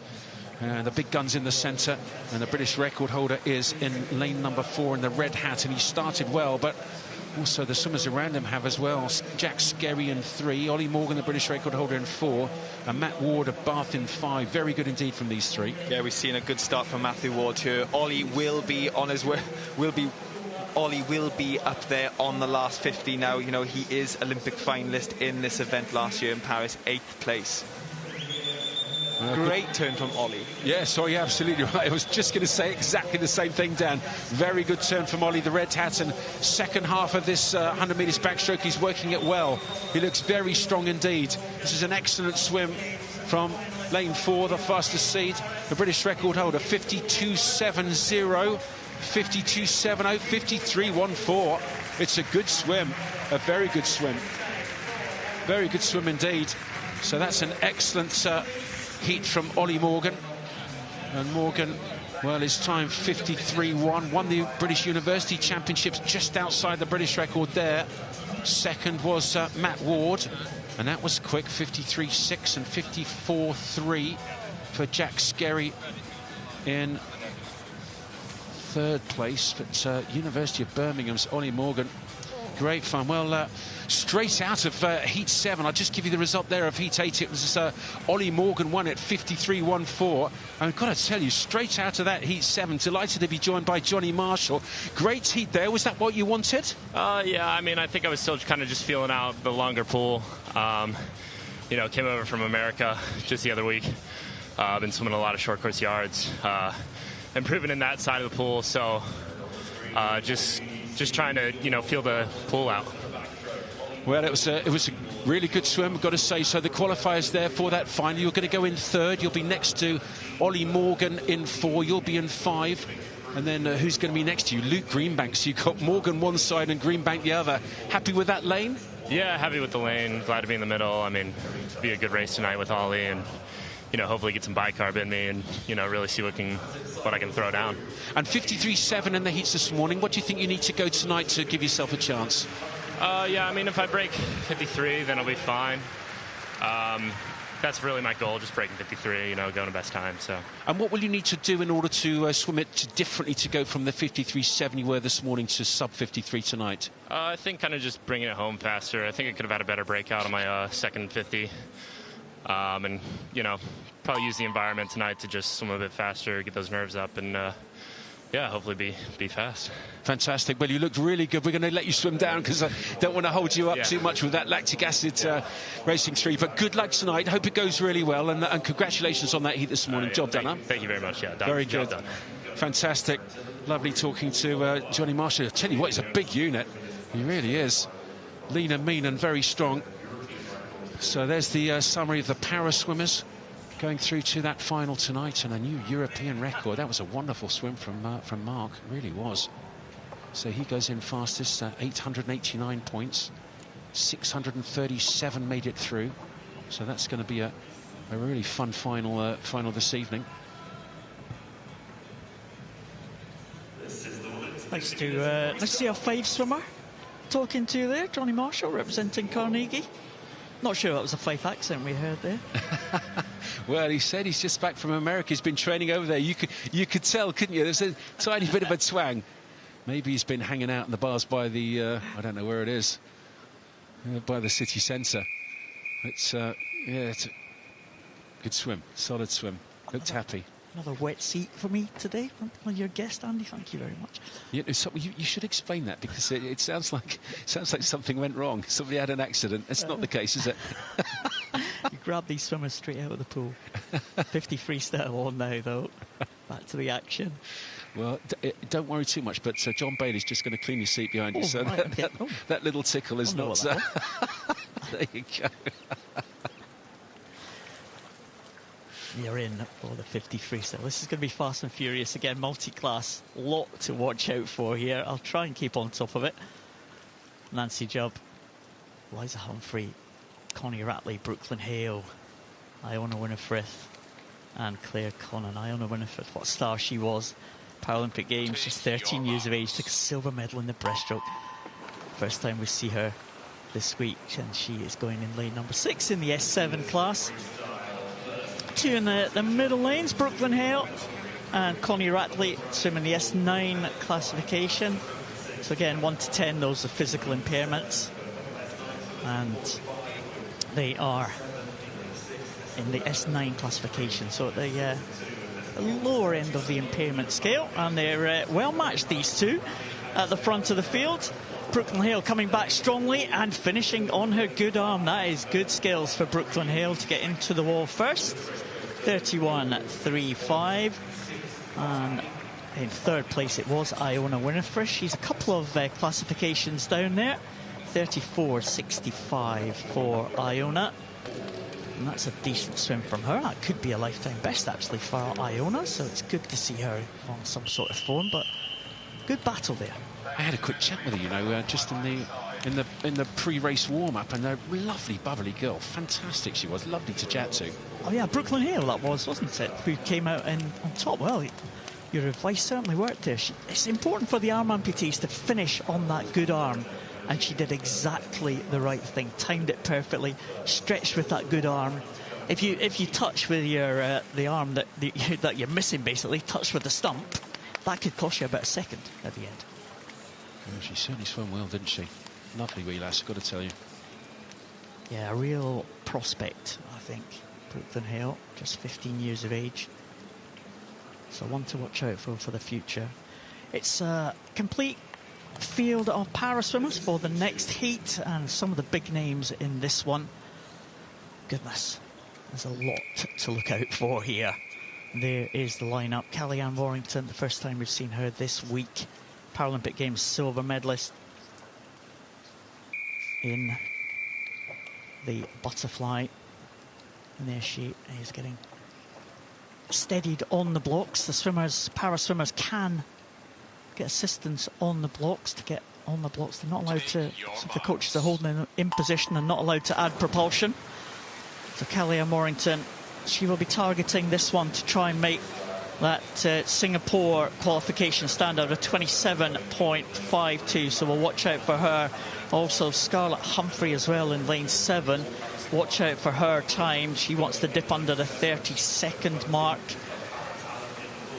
Well, Kellyanne Warrington going well. We'll just keep an eye on the clock. Rebecca Redfern, the Paralympic gold medalist in the S13 class. Warrington, 28.80 for her. She is first to the wall, followed by Rebecca Redfern and Astrid Carroll, the youngster from Stockport Metro, into the wall in third position. Let's just check the time for Scarlett Humphrey, 31.12 for Scarlett Humphrey. So again, half a second outside her own British record there. But again, we'll get the points at the end of the session, but Kellyanne Warrington, I think with that 28.80, should be close enough to the world record for the S10 class to claim a place in that para-final tonight. It's sometimes difficult to tell. It's like the 50 freestyle doesn't leave you much chance to explain for these multi-classifications, especially when you've got 6 or 7 different classifications in there. But good swim at the front of the field for Kellyanne Warrington. Expect to see her a little bit later on. Rebecca Redfern should be there, and Scarlett Humphrey. Get the goggles checked for the S11 swimmer, and they must be okay because the result has now been made official. The Black Turk goggles are checked for Scarlett Humphrey, and she is 31.12. So that's the finishing order. We'll bring you the points totals at the end of all the 50 metres freestyle heats. And when you say blacked out goggles are checked, they're checking to make sure that you can't see through them, right? Yeah, that's it. That's the S11 swimmers. Some of the S11 swimmers, some swimmers have no eyes at all, and some of them have got a tiny little bit of vision. But to make things equal, level playing field, everyone, unless they have prosthetic eyes, has to wear blacked out goggles. So this heat 3 of the women's 50 metres freestyle, Georgina Hawkins in lane 4. And all the swimmers split by 5/100ths of a second on the entry times coming here, so expect this to be very, very tight indeed. Right at the top there, Ashley Drake of Warrender Baths Club started very well. We've seen quite a lot of sprinters leading from lane 1 here. Starting to come through now in 4 is Georgina Hawkins. Really good second 25 from her. Good tight turnover, head down. Is she going to get the touch? It's close. Who gets the touch? It's actually lane 9. Karis Roberts came through really quickly, 26.97. Well, that's a new lifetime best for her. She set a lifetime best to qualify for these championships, and that was 27.19. So from 27.19, she's ducked under 27 seconds. Excellent from her, winning from lane 9. 8 was second. So hard to follow this, I tell you what. So Karis Roberts wins it from lane 9. Lane 8, Martha Stead, and then Georgina Hawkins right in the centre. Look how close it was. 4/100 split the top 3.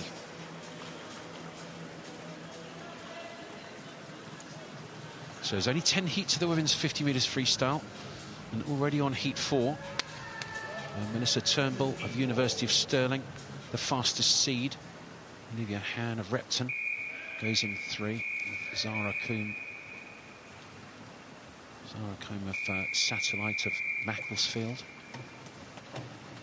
Tallulah Paisley in 6 for Chelsea and Westminster. Take your marks.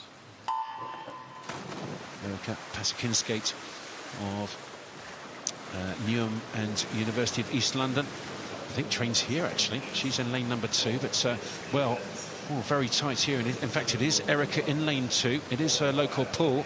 She's gone well down the first 30. Can she bring it back? Coming back pretty strongly in lane 4 is Melissa Turnbull of University of Stirling. Wow, this is a really close one. Who's going to get the touch? I'm going to have to go to the electronics for this. Turnbull gets the touch. 26.71. In fact, there's a tie. Well, I said it was close. And thank you, Dan Jervis, for pointing that out, because I've got to tell you, I saw the first one. I was trying desperately to find a silver colour on my screen. There's 2 golds, and that's because there was a tie. 26.71. Pasakinskate and Turnbull tied for first in that heat 4 of the women's 50 metres freestyle. Alice Young third. Here we go. Look at that. Well, Pasakinskate is she's got an E against her name, so she's excluded from progressing through to the finals as an international athlete. We're using it as a trial in the evening for the World Championships, World Para Championships, European Juniors, World Juniors. So it'll be all British athletes in the finals. But what a great heat that was. So heat 5. Heat 5 now. There's only 0.02 of a second separating lanes 4, 5 and 3. 26.84 for Connie Davis, 26.85 Isabella Jones, and 26.86 for Jessica Hum. Let's see how they go. Take your box.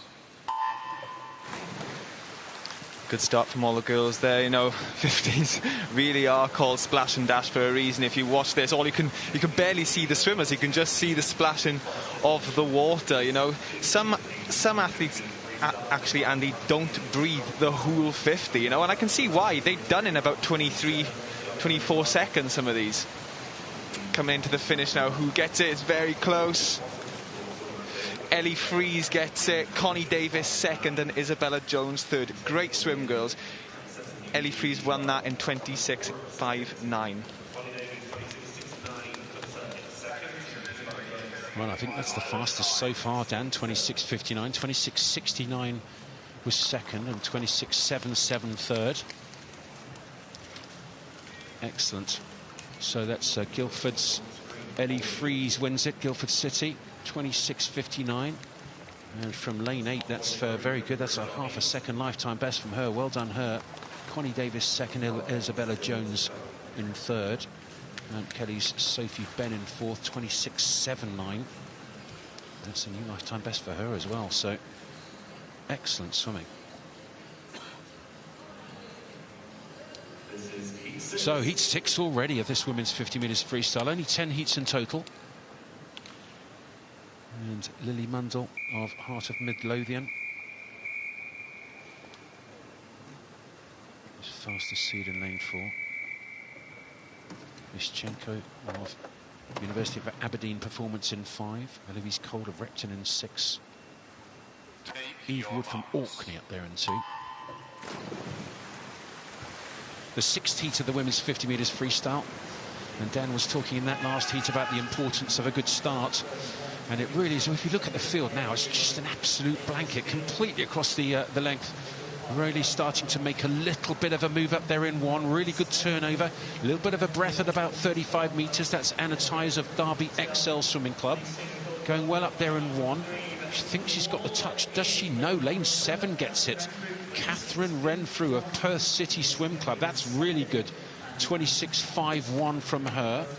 And then a 26.63 and a 26.69. 6/100 splitting second and third. May Singer and Anna Tyers. But Catherine Renfrew, second 25. Very fast indeed. Very, very fast, yeah. And great swim. Women's 50 freestyle heat 6. Winner Catherine Renfrew. May Singer second and Anna Tyers third. So the last of the uncycle seeded heats here in the women's 50 metres freestyle. And heat 7, Shola Robinson of City of Sheffield. 7th in the 200 metres freestyle B final. So this is a little bit of a sprint for her. Certainly coming down in distance. She's a great 200 medley swimmer. Very good 200 freestyler. A lot of swimmers free fly as their strokes double. I actually saw Theodora Taylor do breaststroke and freestyle. Don't see that very often, but she's excellent, the youngster, isn't she? 16-year-old. That's lane 2. Connie Palmer of Repton in lane 2. In 3, it's Emma Hagberg of Mount Kelly. Shirley Robinson in 4. And Robinson in that red hat of City of Sheffield. Again up the top there, these top lanes going very well down the first 30 or so. Coming back, there is the red hat of Robinson in the centre with Amy Davis of University of Nottingham in 5. Who's going to get the touch? It may well be lane 5. I think it is. 26-22 wins it. Amy Davis of University of Nottingham. Second was Shola Robinson, just 22 100ths of a second behind her in lane 4. And then right at the top there, Josephine Klein of University of Stirling, third. 5 100ths behind in third place. Well, the hundreds make such a difference, don't they, here? That's heat 7 of 10. And Nottingham's Amy Davis wins it from Shola Robinson second, Josephine Klein in third. Now the big guns come in, and really looking forward to these next 3 heats. And the fastest seed coming in is your friend Eva Akaro, your Olympic teammate, Dan. Yeah, you know, Eva was, I think, 16 going to Paris last year. Phenomenal athlete. She went in this event. Well, she certainly did. You don't often get real youngsters in the sprint events. And I was just talking about Theodora Taylor doing a breaststroke freestyle double, and here she is, third fastest seed into this event in the whole championships, the 16-year-old. Wow. Isabella Caro, Eva's sister, in lane 5. Erin Little of Mount Kelly in 6. Take your marks. What a heat. So full of youngsters. This, the first of the cycle seeded heats. It's heats 8 of 10 of the women's 50 metres freestyle, and Theodora Taylor, the fastest seed, in lane 4. Yeah, coming through to the 25. These girls are all together. They're all in one line. I think taking the lead a little bit is Theodora Taylor. She looks as if she's finishing strong. I haven't seen her breathe. Oh, there's her first breath. First breath of 40 metres. Well, it's very good discipline indeed. Head down. She's going to get a touch. Super last stroke as well. Very good indeed from Theodora Taylor. 25.30. Well, a lifetime best 25.27. So she's 3 100ths out of a lifetime best in the morning heat. That's very good indeed from her. And she will be in the final, I'm sure, with that. 2 big heats still to come, but a cracking heat swim. Yeah, cracking heat swim from Theodora Taylor. Now, I know Theodora trains in Torvine in a 25-metre pool, so her turns will be excellent. I know she's doing a 50, so there are no turns. But I know she does do some training sessions in Swansea. There we go. Well, she wins it. 25.3, and then look at the times. 25.81, 8.2, 8.4. Wow, Little, Okaro, Higgs. So close for second, third and fourth. Goodness. Super swim there, though. Theodora Taylor. She'll be in the big final. Sure of that. Sky Carter now. Well, there's youngsters all over here, isn't there? European Championship bronze medalist from last year. Sky Carter. She can go again this year if she's quick enough. Bronze medalist on this 50 metres freestyle. Sophie de Groot of Loughborough in 5. I think this is her second race today. Holly Widows in 6. She's good. Take your marks. Second last heat of the women's 50 metres freestyle. Sky Carter of Basildon and Phoenix, coached by Olympian Dougie Campbell, right in the centre in the orange hat. Yeah, I wonder if Fran Haskell is watching this, because she was so dominant in the 50 freestyle for such a long time. She is the one that these girls have had to look up to, you know, so... Oh, I think she's got a chain of coffee shops, as old Fran House. A lovely lady. She was great fun. Lane 3, it looks like maybe Darcy Revitt. Did she get it? Yes, she does. 25.39. Great swim from her. Second was Sky Carter in lane number 4 from Basildon. So 29.39. 29.63 was second, and 29.78 Harriet Rogers of Loughborough University Swimming was third.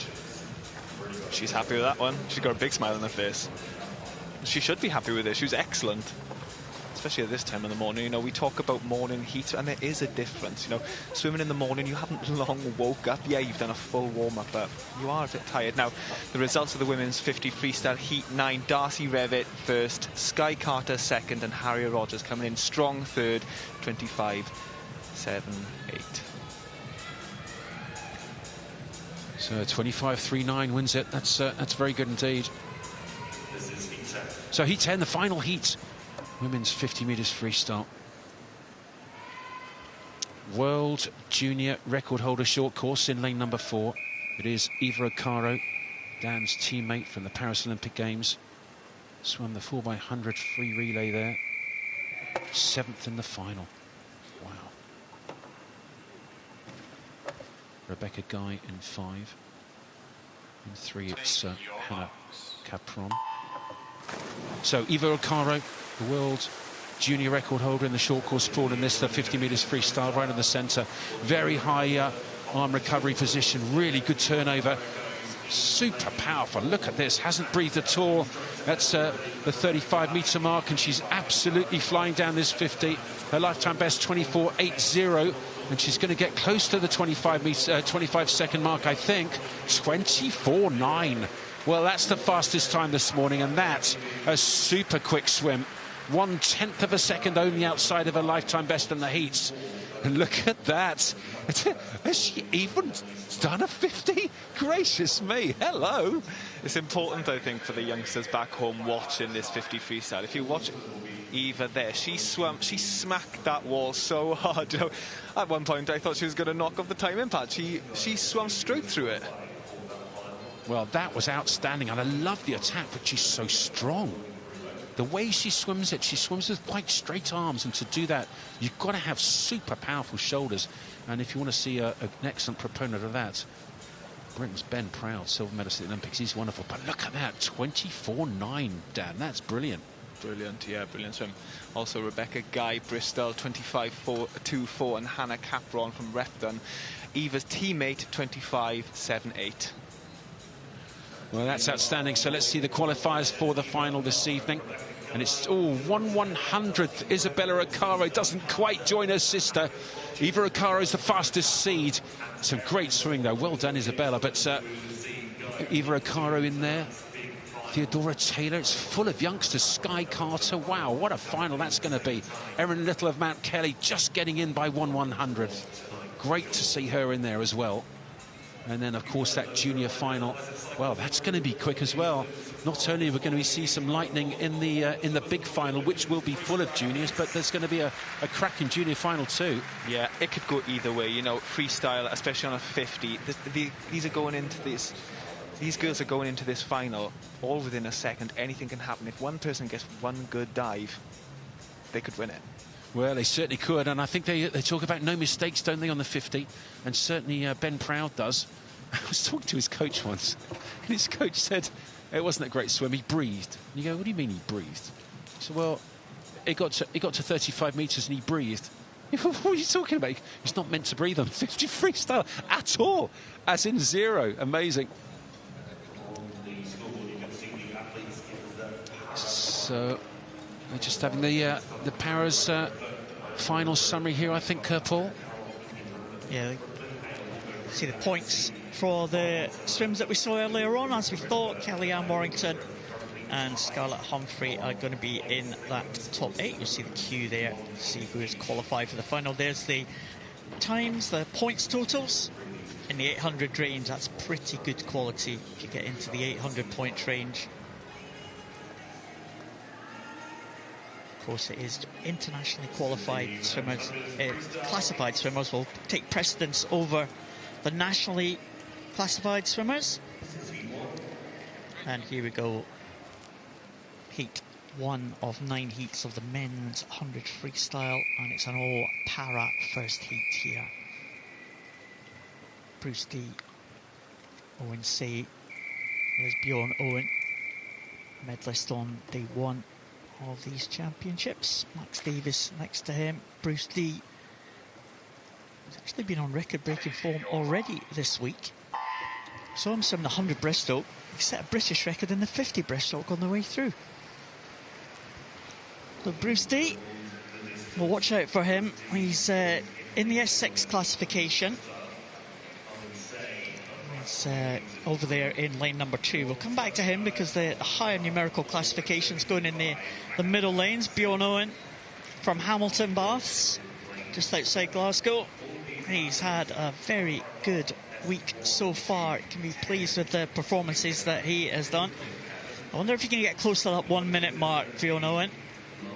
Had that great swim in the 400 to take a medal on day one of the competition. That set him up very nicely for this 100. Max Davies next to him in lane number 5, 1 lane down. And he's 1 class down as well. He swims in the S8 classification. So the target time for Max is slightly slower than Bjorn. But let's see what Bjorn can do. Let's see how close he can get to the 1 minute. It's just slipped over in 101.73. That's pretty good.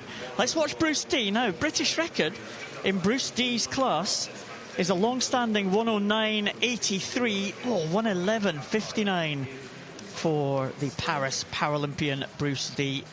So just outside that long-standing record. And here's Harvey Phillips.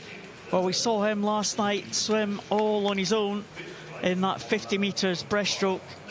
Did a great performance. He was really cheered on by the crowd. Effective in all 4 limbs, swimming in the S4 classification. Doing really well. The propulsion he gets from those short limbs is absolutely amazing. These para swimmers, they absolutely work everything that they have. It's not about what you don't have, it's making the most of what you do have. 11 strokes, no breather into the wall at the end there as well. Well, that's it. Even Ben Proud would be happy with that. So well done, Harvey.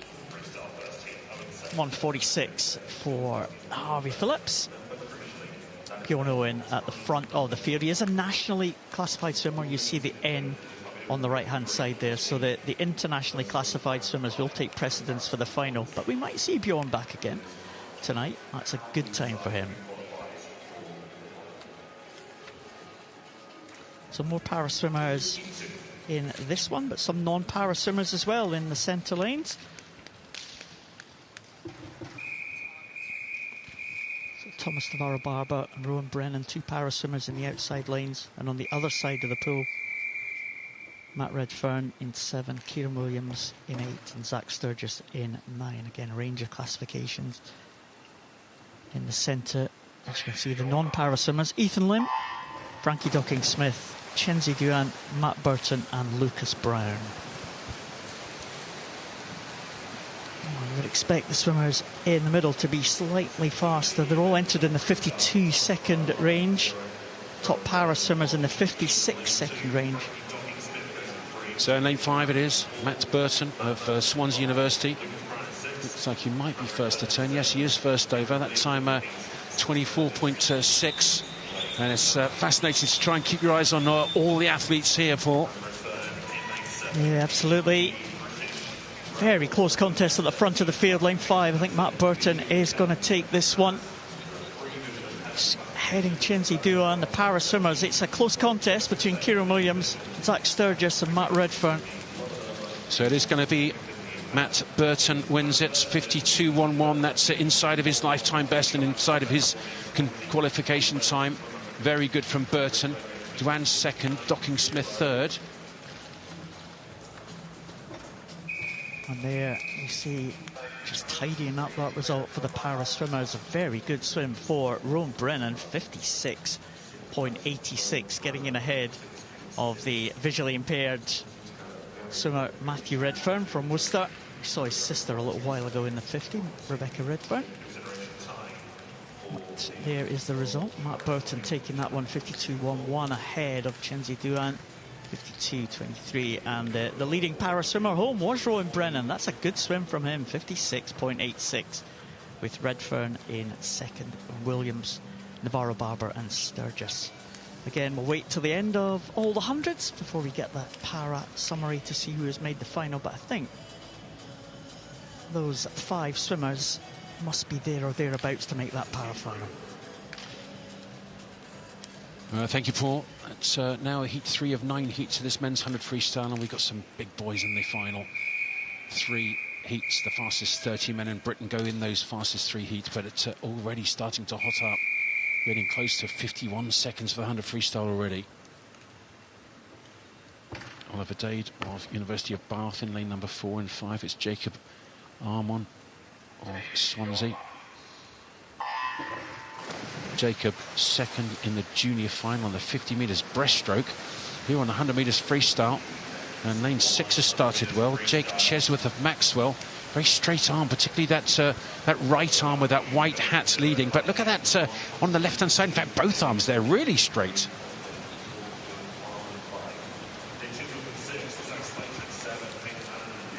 First at the wall there is Jake Chesworth in lane 6. Very, very fast first 50. How's he going to transition that into the second 50 now, coming up to the 75-metre mark? He looks as if he's pulling ahead, but also in lane 8, Hayden Annan is really pulling ahead. He's looking great. Breathing to the left, so he's not looking at the rest of the field. Well, just 5 minutes to go in this heat 3 of 9 heats of the men's 100 freestyle. Hayden Annan swam really well, 50.93. Goodness me, well, that's outstanding swim. His second 50 was brilliant. He was good to the 50, but 26.3 coming back. By far the fastest second split of the entire field. And he charged back, did Hayden Annan. Really good swim from him, the Royal Tunbridge Wells Monson swimmer.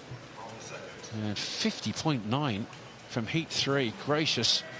Jake Chesworth second from Maxwell. Confirmation of the result of that heat 3. Here we go. So 50.9, a big marker down just in heat 3. Annan wins it from Chesworth second, Armand third, but Nikki fourth.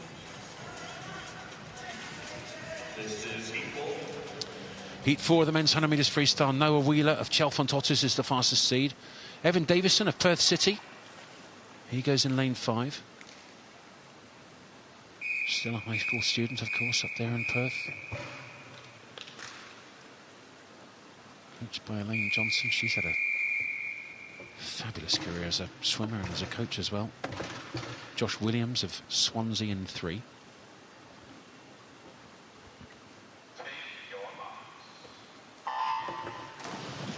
Heat 4 of 9 heats of the men's 100 metres freestyle. It's Davison in 5 from Perth. It's Wheeler of Chalfont Otters in 4. And Williams of Swansea in 3. Yeah, I was speaking to Josh last night, and in training they've really been focusing on that front end of a 400, which will impact how good he is on the first 100 or in the 100 free. Well, very, very even down that first 50 metres. 24.5 is first, 24.7 is second, so just 2/10. In fact, 19.100 splitting first and second. Liam Dawson first to turn in lane 8, closer to us with a black hat. Starting to come back a little bit now, though, is Aidan Kay of Glasgow. And this is going to be very close indeed. Also coming through really well in 6, excuse me, is the red hat of Jensen Norris. Who's going to get the touch? Oh, Aidan Kay gets it by 13/100ths of a second. Kay wins it from Norris in second, Liam Dawson third. So close at the end, though. Yeah, there's not much room in between these boys in this 100, you know, like 0.18 separating 1 to 3. It can go any way. That's nail-biting quick.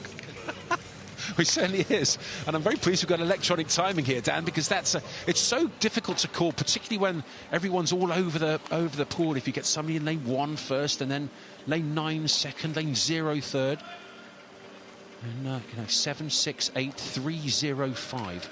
Try and follow those lanes when there's tenths of a second between them. Great fun though. What an honour. What a lovely problem to have. Dan Jervis, twice British Olympian, Olympic finalist, 1500 metres freestyle. How many 100 frees did you do? You must have done a fair few just to practice the speed, huh? Yeah, I done 1 or 2. I remember in, I think it was 2009, it was Great Britain against Germany, and they'd done a competition down in Swansea, and I was a young swimmer, and I'd done 100 free there a long time ago. How'd it go? It was hard. Especially for 2 lengths, and I'm used to 30. I didn't ask you how you felt.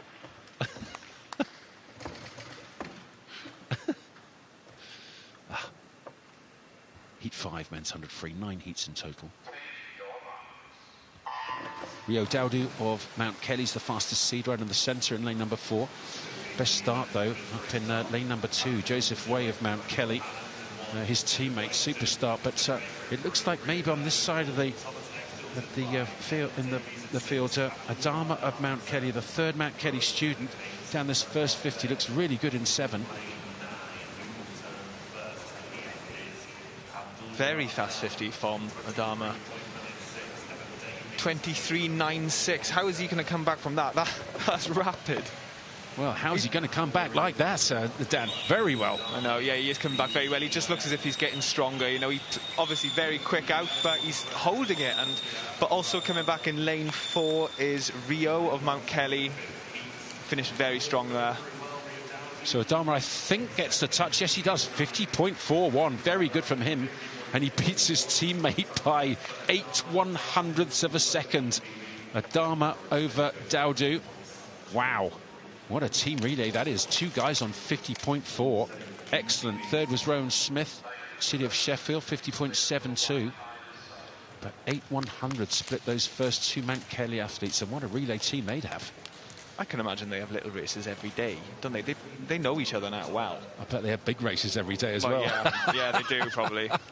And I tell you what, they're big units too. They're not small. That could be great fun to watch.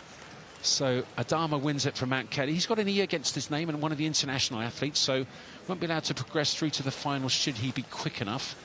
It is just a final session for British swimmers to be selected for those international competitions. 6 different international competitions being selected for, so obviously we need as many lanes as we can to allow as many athletes, British athletes, to have a chance to be selected for those 6 major internationals this summer.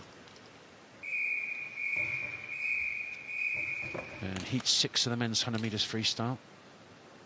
And I can tell you in lane number 2 we've got William Ellard from Norwich, S14. Gone of Loughborough, the fastest seed in lane 4. Elkers in 5. So heat 6 of the men's 100 metres freestyle, and Paul, a fantastic swimmer up there in lane 2, William Ellard.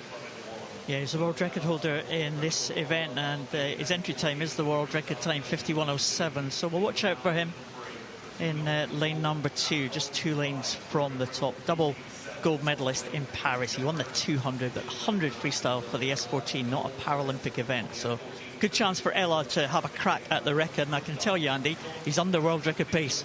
Is he really? Well, this is fantastic. William Ellard up there in lane number 2 is looking very good. And he's got somebody to chase. He's looking at lane number 1, Finley Club. This is very, very interesting indeed. Finley Club of Edinburgh University just about leading. But Ellard coming back the S14 in lane 2. Look at this. This is a cracking race. Right in the centre as well in lane number 5. That's Aaron Elkers. Who's got the touch? It's actually lane 9. Jack Brown, 50.36 wins it. Second was Elkers in lane 5. Robot and Keating was 3rd, and William Ellard 51.07. He has equalled his world record time. Brilliant. Bang on to the 100. 51.07 for Will Ellard. It's a world record swim, absolutely the same as his existing world record mark. Well, great stuff from Will Ellard. He was really strong in that closing stages there. He went out, it was only 8/100ths inside world record pace, but he brought it back. Fantastic. A real find for the GB team, Will Ellard, of the last couple of years. World champion in 2023. And it's mixed relays, all mixed relays in the Paralympic Games. And he was one of the members of that 4x100 freestyle relay winning team in Paris. And they were all teenagers. Wow, I tell you what, the way he swam it as well, he was good to the 50, but then he was watching Finley Club in lane 1, 1 lane to his right, and looked super. Look at that. Well, Jack Brown wins it. Second was Elkers. Robot and Keating 3rd, and tied world record William Ellard for the S14s category for Norwich Swan. 51.07. Brilliant swimming. Wow, there he is. Tied world record. That's the 3rd world record we've had at these championships, Paul. Yeah, fantastic. The para swimmers really delivering it. As I said, it's not a Paralympic event. It is a relay event. It's the 200 for the S14 class, 200 freestyle. It's what Will Ellard going, and he's the Paralympic champion in that one. And, of course, world record holder in the 100. Well, now we get to the sharp end of the able-bodied swimmers after that world record for William Ellard from the S14s, from the para swimmers. Brilliant swim that was. Here's Alex Cahoon, the fastest seed, with Jack McMillan next to him. Lewis Burris is in here. Can't wait to see him swim. Gabriel Shepherd, the youngster from Leeds. What a heat this is. So Macmillan's in 5, in 4 it's Cahoon, in 3 it's Burris. A very good start from lane number 4, Alex Cahoon. What a start that was. Beautiful momentum on that first pull up to the surface was super. Yeah, Alex has really improved over the last few years. You know, he was in the top 4 in the final last year in the trials, qualifying him for Paris in the 4x100 freestyle relay. Well, 22.7 to his feet. That's ridiculous for Cahoon. My goodness, can he bring it back? If he can, this could be very quick indeed. This is excellent swimming. Well, they can't do a qualification time to actually qualify, but I'm sure he's going to try and scare it if he can for the World Championships. 48.06, this is good. Just easing up maybe a little bit, but this is excellent swimming. 48.23 for Cahoon. Really good. Well, 48.20 is his lifetime best. So 3 100ths outside of his lifetime best. Super heat from Alex Cahoon. Jack Macmillan second, third was Burris, but that very good indeed. Nod of approval. Yeah, that was a very good heat, and he definitely eased up, especially the last 5 meters. Alex did that. He was probably on 3 strokes a second doing that race, but he eased up to about 2 on the last bit. You know, I think he probably realised he was, you know, he was fine, and he was far ahead of the field. And you know, men's 100 freestyle heat 7 result, winning it was Alex Cahoon 48.23, Jack Macmillan second, and Lewis Burris third. We will probably see them all tonight. Well, it looks like sub 49, and you've got a cracking chance of making the big final. 49.5. Lewis is going to have to wait and see. That's going to be quite tight. There is a B final. And Gabriel Shepherd, 49.7, the youngster. That's very good indeed from him as well. So heat 8, the second last heat. And look at this, Tom Dean, Olympic champion from Tokyo on the 200 metres freestyle. Also double gold on the 4x2 free relay. There he is. Gold in Tokyo, gold in Paris for that. 3-time Olympic champion. And as Cha his way to lane 4 in the second last heat. So the second last heat, the men's 100 metres freestyle. In 3, it's Jordan Cooley. In 4, it's Tom Dean. 5, Alexander Painter. Painter's been swimming in Florida and swam very well indeed this year. And he's gone out quickly as Painter in 5. Yeah, very fast swim. I know we talked about the 50s being a splash and dash, but we're definitely seeing that on these last few heats of this 100. First at the 50, Cooley lane 3, Painter just behind him in lane 5, and then just behind him, only 9 100ths behind him, was Calvin Fry. Well, lane 3 going very well indeed at the moment is Jordan Cooley of Leeds University Aquatics. Coming back now, though, in 4. Really good second 50 is Tom Dean, the 200 specialist. Also on that men's 4x100 free relay. 47.8's his best. 47.9's his entry, and he's gone 48.6. That's a great swim from him. Very good indeed. And he looks pretty comfortable. He's only just come back into proper training, Tom Dean. Not been back in the pool that long, so that's a good swim. Very good swim, and he's probably fresh-faced. You know, he's probably enjoyed his break, well-deserved break, and now he's feeling fresh to come back into this competition. I'm looking forward to seeing what he can do this summer. Well, so am I. That was a cracking swim. 48.6, so he'll be in the big final. Painter second. That'll be good enough too. And Joe Litchfield will have to wait and see. Well, delighted to be joined again in the commentary box seconds after he's finished. Alex Cahoon winning heat 7. That was a cracking swim.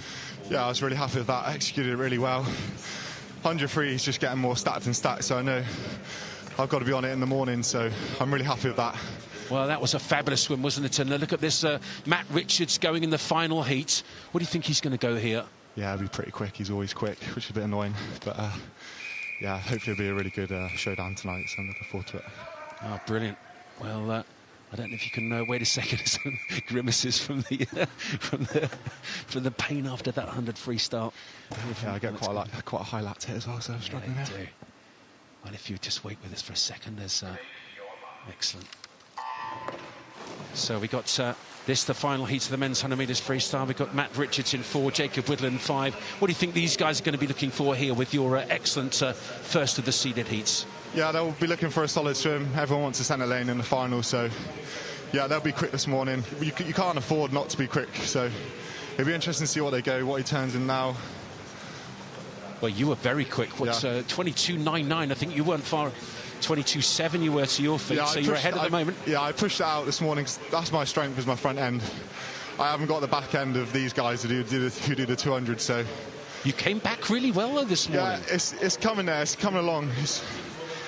Yeah, it'll be there soon. It certainly is. Well, Jacob Mills up there in lane 2 going well with Matt Richardson 4. The final heat, this is the 100 metres freestyle, and it's quick. 47.0 wins it, 47.11 second, 48.55 third. So you're going to have a great lane in the final there. I think you might be, what, are you third in, I think? Yeah, that's a really good swim by that young kid, Jacob Mills. So, yeah, that's quick. So it's going to be an excellent race tonight. So go home and recover as quick as we can, and then showdown tonight, which will be really good. Well, thanks very much indeed. I will let you go. We're just about to get the results and the qualifiers, but I'm going to let you go because you definitely need to go and swim down after that. But well done. Good luck tonight. Oh, great to have a good chat there with one of those brilliant heat swimmers. And look at that, 48.0 from Matt Richards. Mills swam really well in second. Jacob Mills. Third, Jacob Whittle. And Mildred, 49.1. He could make the final as well, you know. So here are the qualifiers. In fact, he has done. Look at that. Edward Mildred, 49.1's made it. So all the big guns in there. Richards fastest. Jacob Mills second. Cahoon, we just spoke to him. Alexander Cahoon third. So he's going to be between Matt Richards and Tom Dean. What a lane assignment he's got. Macmillan's in there. Painter's in there. Mildred's in there. Wow. And Burris will be in the B final. That's not going to be slow either, is it? No, not at all. But I just want to give a shout out to Ed Mildred. You know, he swam the 200 fly yesterday. He came silver. He came second. So he's obviously had a very good recovery strategy for today. Yeah, Mildred really swam well. That was a cracking 200 fly, wasn't it? It really was. It really was. So some fabulous swimming. Really fantastic. British sprint freestyler. Goodness me. The 100 and the 200. I think, if I'm really honest, the guys at the Olympics were a little bit disappointed with the men's 4x100. I think they could have performed slightly better than they did, and I'm looking forward to Worlds this year to see if they can rectify that. Absolutely. You know, I still think they swam very well in Paris, but this year, what we've seen at the moment, just in the heats, we've already got a good team that could be picked tonight. I'm looking forward to it. Well, there's the summary. The para-athletes making the final, and that's a tie for his own world record. William Ellard for the S14 sticks him in at exactly 1,000 points. Well, we were talking to Paul Noble earlier, and he's saying that the standard time is sort of the world record, and if you do that, you get 1,000 points. It's exactly what's happened. What a final that's going to be. And can we see another world record this evening? 3 already from the para-athletes from Great Britain here at this championships, and it's only the morning of day 3. Incredible. Well, I can tell you we've got a swim-off right now, and I think the swim-off is for a place in the junior final of the women's 50 metres backstroke. In lane 4, we've got Evangeline Pierce of Basildon, and in lane 5, Hannah Murphy of Royal Tunbridge Wells Monson. They both went 30.13. Just had Matt Richards walking past me and looks fresh as a daisy. Gracious me. Lovely guy, Matt. He'll never miss you when he walks past Obers Waves. Yeah. 48.0, and he's walking past like he's just skipped up the stairs. Brilliant. So swim off for a place in the junior final, the women's 50 metres backstroke. Evangeline Pierce in 4 for Basildon. In 5, it's Hannah Murphy closer to us from Royal Tunbridge Wells Monson. Take your marks. So 30.13 they both went. This is for lane 8 in the final of the junior race tonight, the junior final, and the orange hat up there is Evangeline Pierce, and she's maybe started slightly better. Yeah, it's all about who probably had the best recovery after that 50 earlier. You know, we'll see it very evidently in this last bit now, because the lactic acid has already built up for them this morning. Well, she's still got that lead from the start there, Evangeline Pierce, but Hannah Murphy coming back a little bit here. It's going to be very tight indeed. Who's going to get the touch? A dive for the wall. Evangeline Pierce gets it, I think. Yes, she does. 29.91. And oh, 1/100th different from the heat swim. Hannah Murphy from Royal Tunbridge Wells Monson. So very, very close indeed. Goodness heavens. Well, it was only 23/100 split the two. But the final place in the junior final this evening is going to go to Evangeline Pierce of Basildon Phoenix. Well done, Hannah Murphy, though. 2 great swims today from her.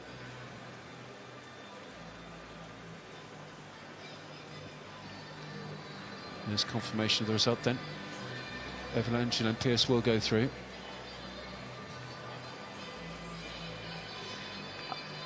I've watched a swim-off before, Andy, right, where it was in Cardiff, it was a few years ago, and two boys had to have a swim-off for a 50 freestyle. They got back in, and they still had exactly the same time, so they had to have another swim-off.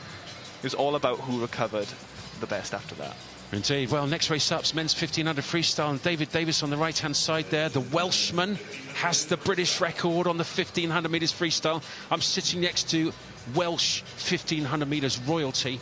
It is Dan Jervis, the double Olympian, Olympic finalist on the 1500 metres freestyle. Dan never quite got to that time of David Davis, but he had so many shots at it and very, very nearly took it. Very nearly took it, yeah. And I look back at my career now and I think, you know, at the time you're kicking yourself. You're like, oh, I should have done this, I should have done that. But, you know, I was really happy. And, you know, it's just the time. It's a brilliant time. But, you know, that record, I think, it was done in 2004 or 2008, and I think it stood the test of time. It just shows how good that swim was from David. It really was.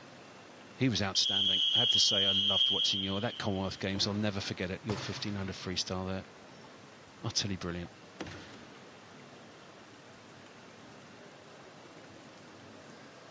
So the first heat of the 1500 freestyles. There's 5 heats in total. I think we got 4 heats this morning in this morning's session, and then we've got the final 1500 metres heat in the final session this evening. And I'll just give you the full lineup here. In lane number 2, it's Ryan Wall of City of Cambridge. In 3, Oscar Gravel of Rotherham Metro. In 4, it's Oliver Lambert of City of Liverpool. Thomas Jennings of Portsmouth going in 5. And Noah Van Hoerbeek of Chesterfield Swimming Club in 6. Oliver Lawson of Portsmouth North Sea in 7. Well, I've got to tell you, I'm joined with my 2 sets of 1500 metres freestyle royalty here. I've got Dan Jervis sitting right next to me, and next to him is a little superstar.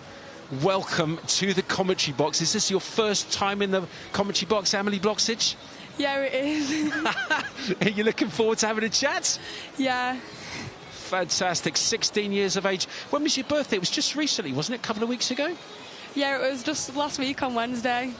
And so you were 16 last Wednesday, and you yesterday you won your 3rd consecutive senior national title on the 1500 metres freestyle. 3 in a row. Feeling pretty special? Yeah, it was a really good experience. It might not have been the time that I hoped for, but can't really complain with a British title, and I really enjoyed the race. Fantastic. And how did it go? I mean, did it go as you planned?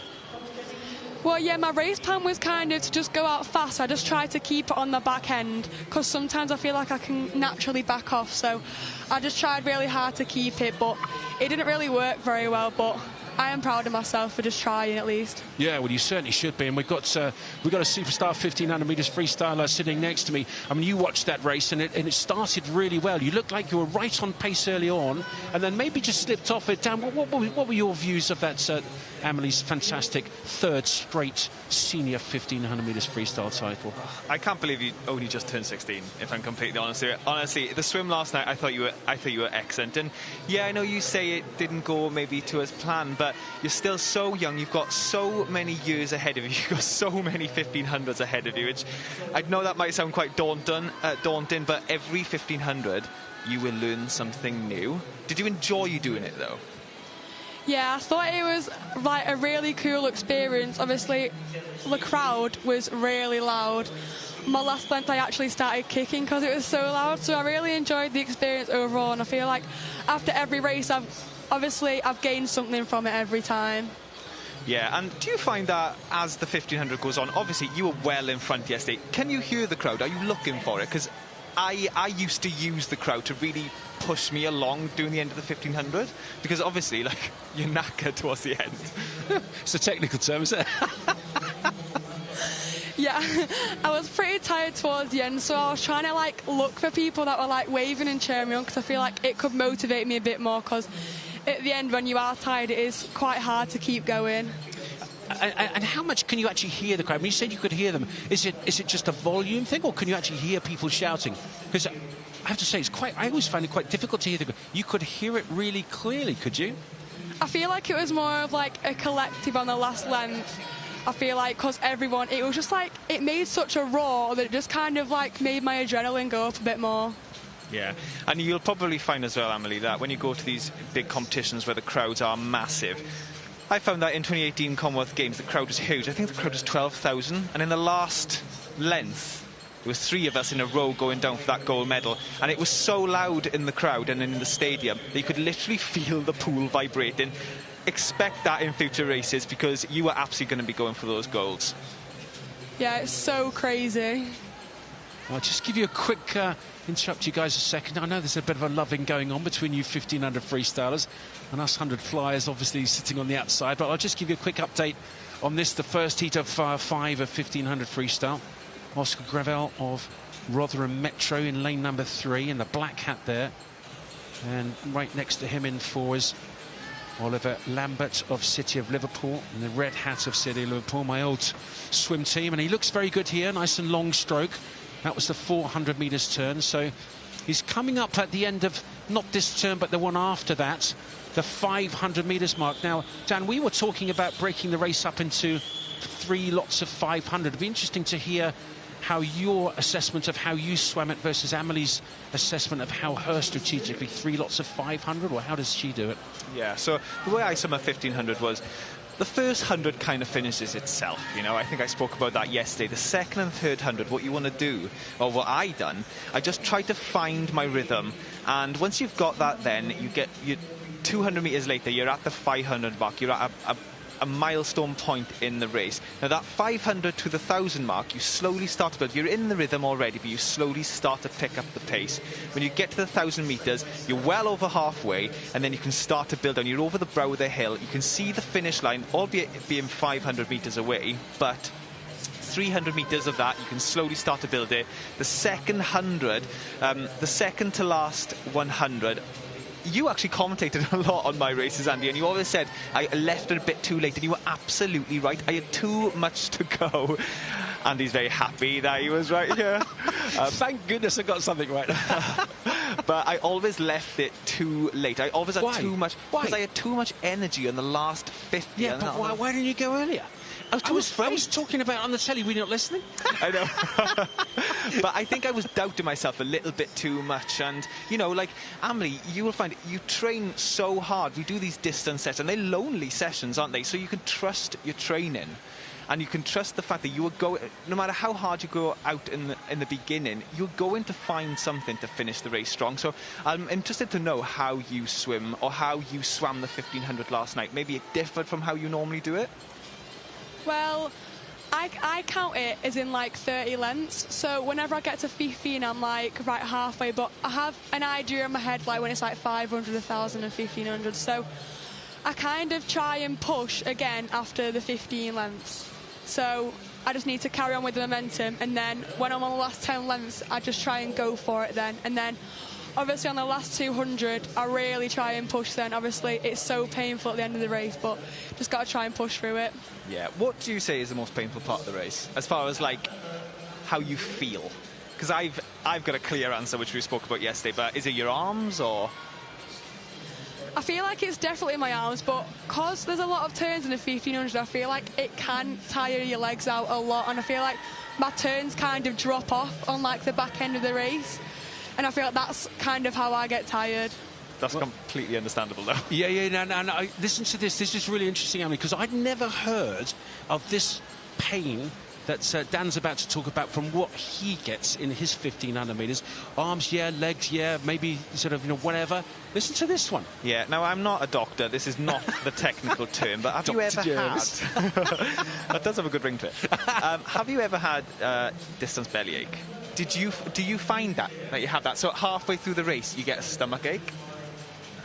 I do start to feel a bit sick, and that's like my core starts hurt and I get a bit of butterflies, but... Yeah, that's exactly what I'm talking about. For me, doing a 1,500, especially from the 800, 900 metre onwards, my stomach is absolutely killing me. Honestly, it's honestly like you try to do max push-ups, or not max push-ups, max sit-ups. That is exactly how it feels. And when you've got 600 metres left and you can feel that, it's like, oh, like, it just makes the race seem longer.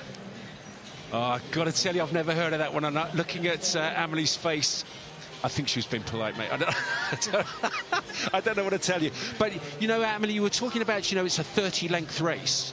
It is in this pool, but back in December, you went to Budapest for your first major senior international championships, the World Short Course. That's not 30, that's 60 for the 1,500 metres. How did that whole experience affect you? What sort of things did you take away from that meet, your first major senior international? I was just trying to chase after the senior swimmers, to be honest. I feel like they could push me a lot, especially on the back end, where I could be catching, and I feel like I use the people around me to try and make me faster, but it is quite daunting on a 60-length race, because obviously you dive in, you're like, oh, I've got 59 lengths left, so it's just a lot to handle, I feel like. And when do you set your sat-nav? At what sort of stage do you push in the... No, I'm joking.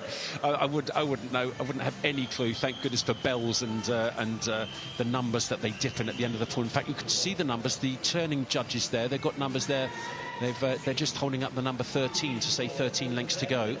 And so I can just give you an update here to tell you that they're coming up to, what is this, the 900 metres mark, I think.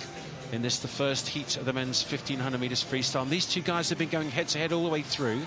In lane number 3, Oscar Gravel still from Rotherham Metro, and very little to choose between them. In fact, so little, it's 3/100ths of a second.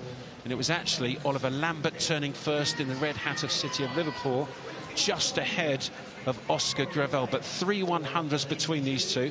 And then back in third, lane 6, Noah van Herbeek of Chesterfield.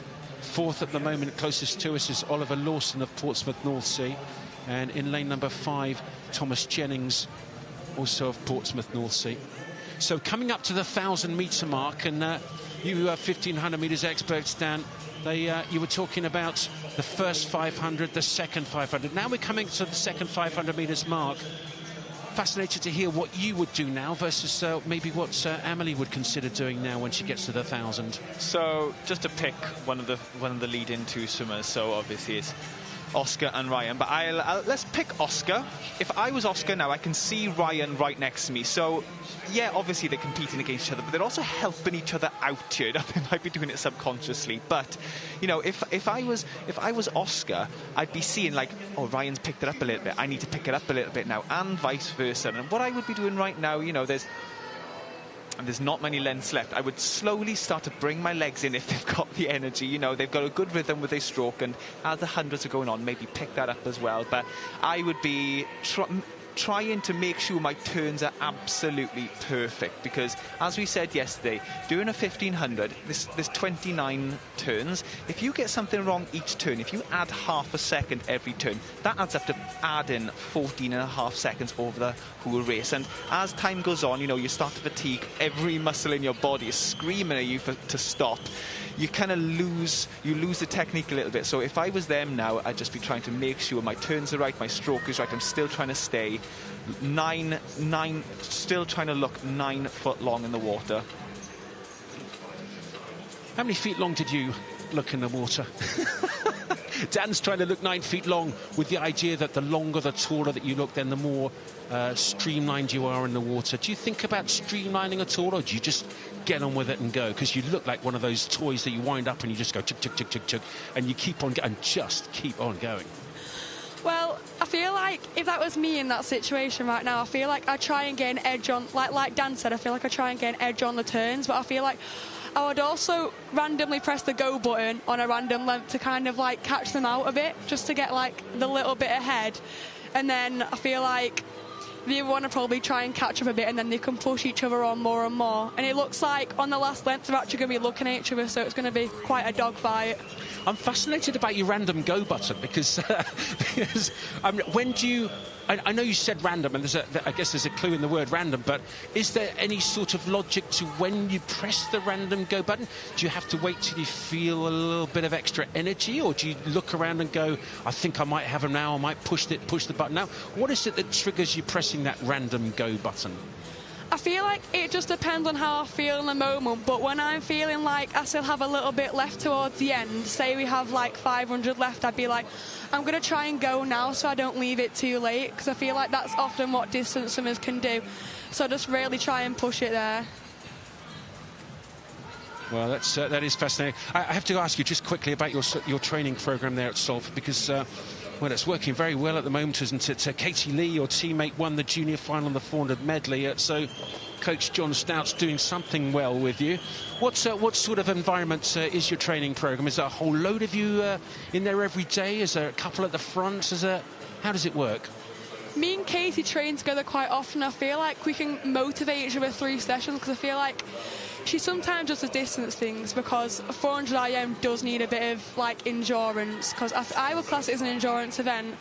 So distance training isn't an easy thing to do, and I feel like trying to push each other through it, I think we can like get our potential out of it, and I feel like we push each other on really well. Well, that's great to see, and Katie's 400 IM was pretty special, wasn't it? Yeah, she was so speedy. Yeah, that's fantastic.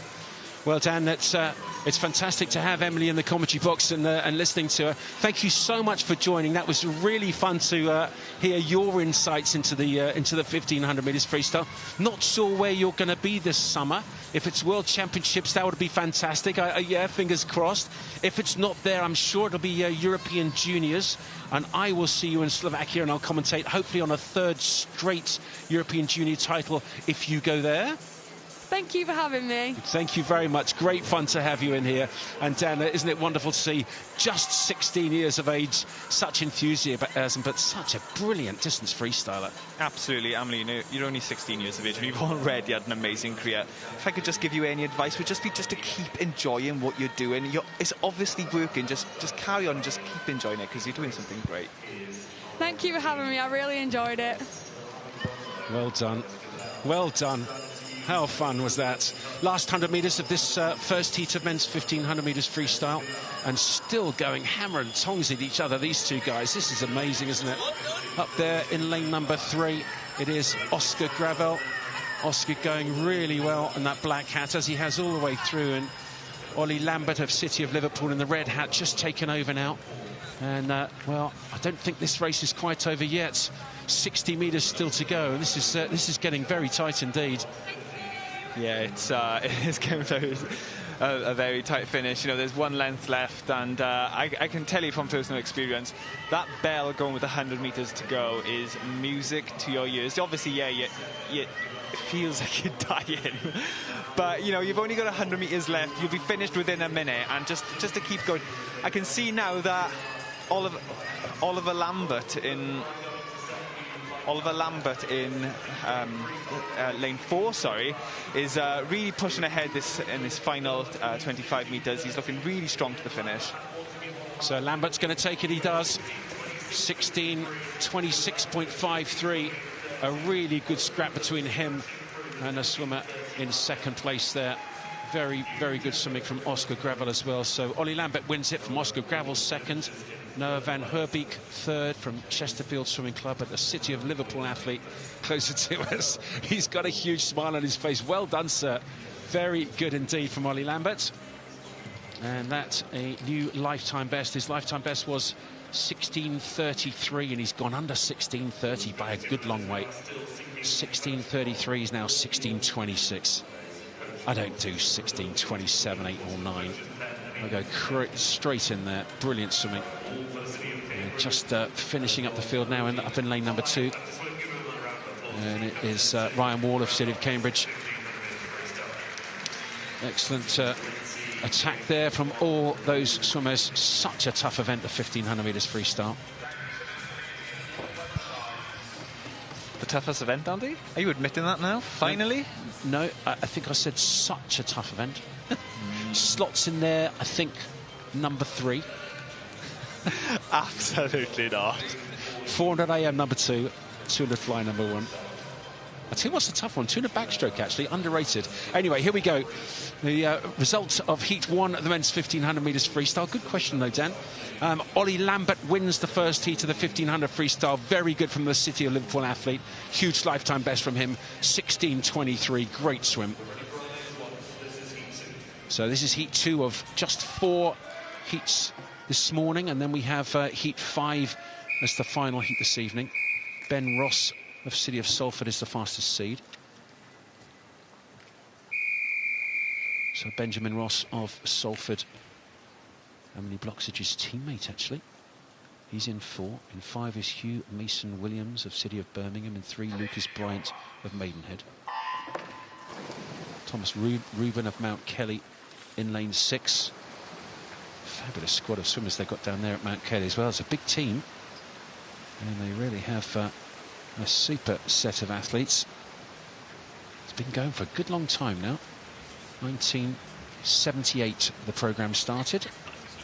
And still going very strong. Got that Olympic legacy 50-metre pool there. Very good indeed. There's some cracking high school teams around the country.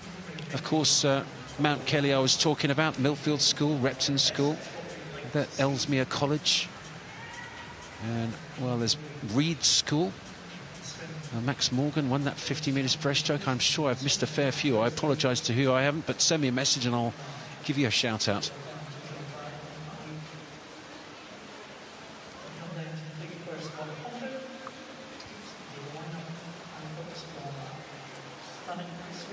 Under a minute for the first 100. That is very good from Hugh Mason Williams. It's a good start. You know, this event is all about pacing, it's all about strategy. You do not want to go out too quick on this event because it is going to hurt, and it's going to hurt for a long time. Can we just have a look at the stroke there of the guy leading? Look at that, beautiful. It's like a catch-up stroke. It's almost a drill. Beautiful. Yeah, he's really long in the water, and, you know, as we just said to Amelie now, you know, he's a prime example of someone. I mean, he's not 9 foot tall, but he looks 9 foot tall, you know. It's perfect. He's really long in the stroke, and being that long in the water just means you've got extra catch. You've got a lot of water pulling you. There's a lot of water to hold to push you onto the next stroke. You know, he just looks so chilled out. That he looks how I liked to feel at this point in the race. He looks so in charge. Well, he certainly does, and I'd love to look like that on a freestyle. One butterfly kick underwater and then straight up to the surface. And it does look very much like a catch-up, a drill. What was your favourite drill in terms of freestyle to prepare you for a 1,500 metres freestyle? Because catch-up, that looks like a pretty good one. Yeah, you're actually right. Catch-up was my favourite one, because that forced you to have a long stroke. Because you can't... It's hard to explain, but catch-up is when the stroke that you've just reached forward, the other stroke has to touch that hand to move again, you know, so it forces you to be really streamlined, to be really long in the water. And I'd advise all these swimmers to do that drill as much as you possibly can. I think Stuart McNary told me once that, you know, there's so many drills in swimming. Stuart McNary, so he's one of the coaches at the Swim Wales Performance Centre. He actually coached Alice Thomas to Commonwealth Gold in 2018 in the 200 fly. But, you know, he's an amazing coach. He has so much knowledge, and I took a lot from Stu. Even though he was a 200 fly coach, he taught me a lot. And he said to me, you know, there's thousands of drills out there that you can do, but it's better to do 4 drills 1,000 times than 1,000 drills 4 times. You know, it's better to make sure you nail certain elements of the stroke. Sounds like a Chinese proverb, doesn't it? Very wise, though. Absolutely true. Really is.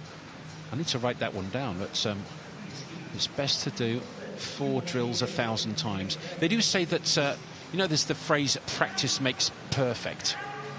And I never like that, because I think practice makes permanent.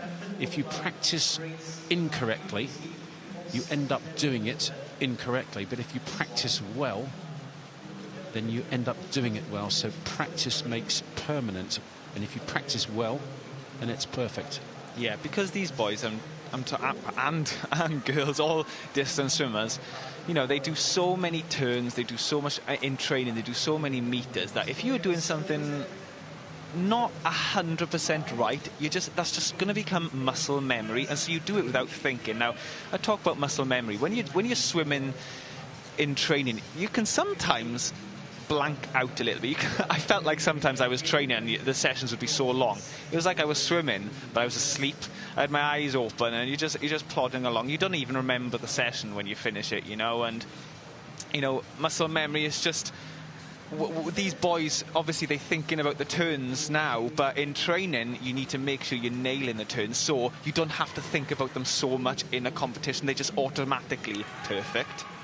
And there's many different ways to make one of those kind of sessions where you just want to turn your head off into something where you really can think about it and make the most of every single one. I certainly used to really enjoy stroke counting and then try and do, you know, a length of 17 strokes, a length of 16 strokes, the next length of 15 strokes, but at the same time maintaining time. So you swim the same time every length, but try and do it with one less stroke. Just lots of different ways to play with your mind to keep it in the zone, in the arena, and really concentrating on what you're doing. Let me just give you a quick update here. It was the 500-metre mark, an important mark for Dan Jervis. That's 1/3 of the way through his 1,500 metres. And there's a good race going on here in lanes 3 and 5. 3 is Lucas Bryant of Maidenhead. 5 is Hugh Mason Williams of City of Birmingham. And 6, it's Reuben Thomas of Mount Kelly.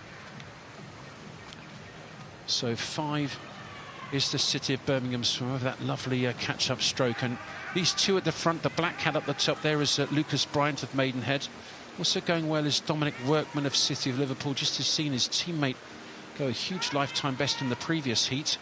In actual fact now has got a faster lifetime best than Dominic Workman. So that'll be interesting to see. I wonder what his nerves were like, the City of Liverpool athlete Workman in lane 1 when he saw his teammate overtake his best time. He's going well though, as the red hat up there in lane 1. This is interesting. Yeah, it's great for him, and you know, like, I know it probably is quite intimidating to see your teammate overtake your best time, but if he's your teammate, it means that you've probably done the same training as him, so he can take so much positive in that.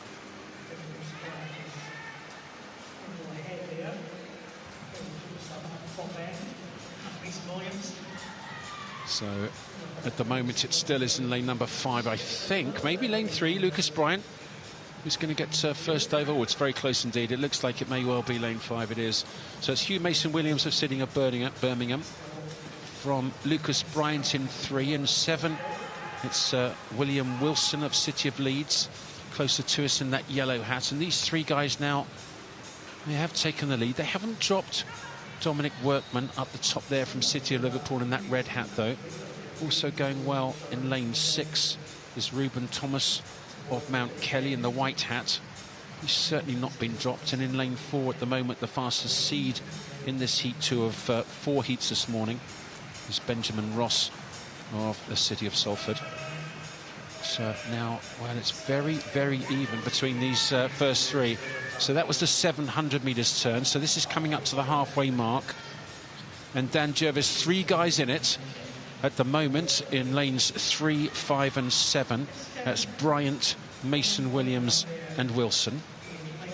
Yeah, you know, they're coming up to the halfway mark now, and at this point I would probably, on the way out of the turn, I'd probably just have a look back just to make sure I'm on track, just to make sure I've counted right, you know, because there's so many things going through your head doing a 1500, doing any race.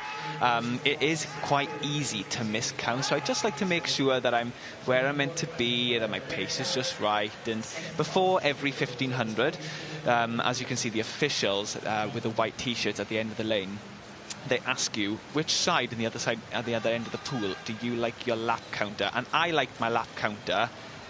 So now you're looking at the pool, I like my lap counter on the right. That means when I push off, especially at the 750 mark, I can turn around and I know exactly where it will say where I am in the race.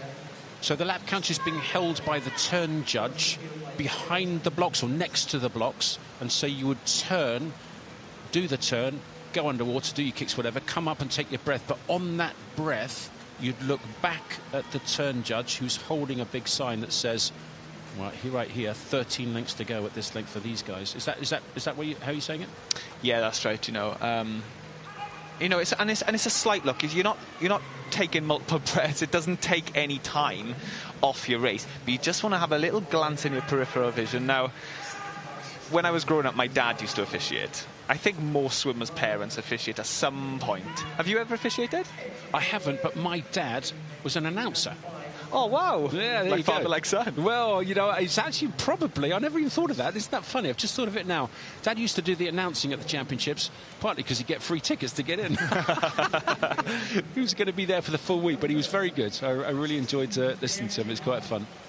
Back in the days when they used to play the music and Life on the Ocean Waves and all that, and everyone would clap when the swimmers went up to get the medals. Loved it. And he had his little cassette player and he'd press go. And everybody would be going clap, clap, clap. And it was my dad doing the announcing. That's so sweet. Yeah, very good. Can I just ask you, in some countries they actually dip the number in the water. Is that allowed? Or do they just prefer, did you just prefer to have the lap counter held outside the water by the turn judge? I think it's allowed. I think in the US they do that. I think the official holds, it's on a pole in the US. They hold it underwater, so you don't necessarily have to look up.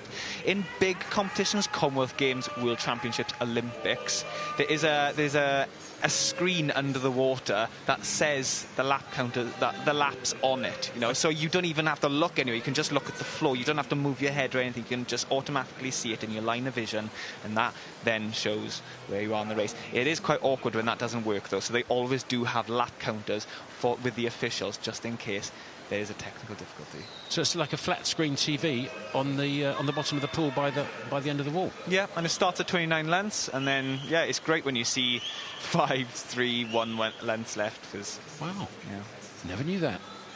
There you go. Goodness me, that's partly because I never actually get to see the bottom of the pool when I'm commentating. It's always a shot like this right on the top. He's still doing his lovely catch up. Look at that, beautiful. The entry really smooth, right at 12 o'clock, isn't it? Every arm pull right in the centre there. But it's still the three guys in the centre, but maybe also now join the party and possibly even leading in lane 7. It's William Wilson of City of Leeds. So it's Wilson on this side of the pool in the yellow hat. And then the City of Liverpool swimmer Dominic Workman really has come into the picture. Well, I think he's decided that he doesn't want to leave it to Ollie Lambert, who his teammate who won that previous heat, doesn't want him to get all the glory for City of Liverpool. So City of Liverpool's Ollie Lambert won the first heat, and at the moment it's Dominic Workman up there in lane number 1 from the City of Liverpool, again in a red hat, leading, but only leading by half a second or so from Lucas Bryant of Maidenhead, the black hat, in lane 3. And then on this side of the pool in lane 7 it's William Wilson of City of Leeds. Yeah, what we can see from here now, and it'd be interesting to talk to Dominic. I'm actually going to try and find Dominic today because I want to see how he swam this 1500. It looks like he's swimming it very similar to how I done it. We've just seen quite a big pickup in the last 200 metres. So this last 300 metres now, or the last 250 metres, he really has picked it up. You know, he's looking right now at Lucas Bryant, and it looks like it's going to be a good race. And Lucas Bryant is looking over to Ruben Thomas. Well, there's 6 lengths left at this turn, 300 metres left, so this is the 1200 metres turn in heat number 3 of the men's 1500 metres freestyle. Heat 3 of just 4 heats this morning, and then the final heat will go in the final session this evening. They will swim all 10 lanes in that final heat, and I tell you who's just made a move, and it's quite an emphatic move in lane number 3. It is Lucas Bryant of Maidenhead. He's just turned on the burners a little bit, and he's really trying to break the field if he can, but reacting to that is Dominic Workman, both breathing to their left at the moment, and he's not broken him completely. And now Workman's going to have a good old butcher's at him coming down this length, and that's 250 metres to go. It's starting to get to the quick end, the sharp end. Yeah, you know, they're coming up to the last 200 metres now, and as we've said already, that there will be a bell with 100 metres to go, and that bell really is lovely to hear as a distance swimmer. I always used to say to the official, actually, like, can you ring it a little bit louder? Because sometimes they don't ring it loud enough. And they got to remember, your head's under the water. You can't really hear much. If you can't hear the crowd, you're definitely not hearing that bell. You know, I thought you were going to say, could you ring it a little bit earlier? I'd have liked it to have been rung about 28 legs ago. I was thinking you were going to say that. It's ridiculous, isn't it? I do apologise. So there we go. So that's 200 metres to go. There was no bell there, but they certainly will be at the next turn end, Dan. And so what are they thinking now? Because it looks like they're really starting to rev it up. They're starting to go. It's a long way out still. I mean, for me, as 100 metres, it's 150 metres still to go at this turn. Yeah, but it's now that they really need to start to turn on the engines, because you want to finish the race. You don't want to keep on the same pace the whole race. You want to finish it strong, and it's really good for the these boys in lane 4. It's really good for these boys in lane 3 and lane 1, because they one lane over from each other. They're looking at each other, but they've also got some clear water in between them, and this is going to be a good race in this last 100. I don't know who it's going to go to, actually. Well, it's 1, 3 and 7, isn't it? In fact, it's 3 from 1 from 7, but very close indeed. And there's just 19 100 splitting the two. And in actual fact, the last 50, it was Dominic Workman from the city of Liverpool was 4/10 faster on that 50, but it looks like Lucas Bryant is responding well in the black hat closer to us from Maidenhead. But these two guys, it's great to see. They'll be pushing each other on to a great time here. Yeah. 55 metres left now. You know, this last length, they'll just be giving everything that they've got. As we said yesterday, I don't think max is the word I'd use doing a 1500, but it's literally just seeing what you've got left in the tank. Hopefully they got enough to finish the race, which obviously they have, but hopefully, you know, they haven't got too much left, because that would then say that they should have gone a little bit earlier.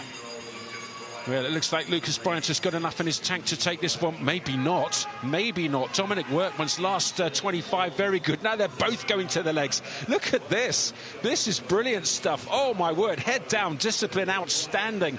Lucas Bryant just gets the touch from Dominic Workman. But what a great 1,500 metres scrap that was. Third was William Wilson of City of Leeds. But with lifetime bests of 16:31 and 16:32, they've both gone 16:19. Really brilliant swimming. That's outstanding.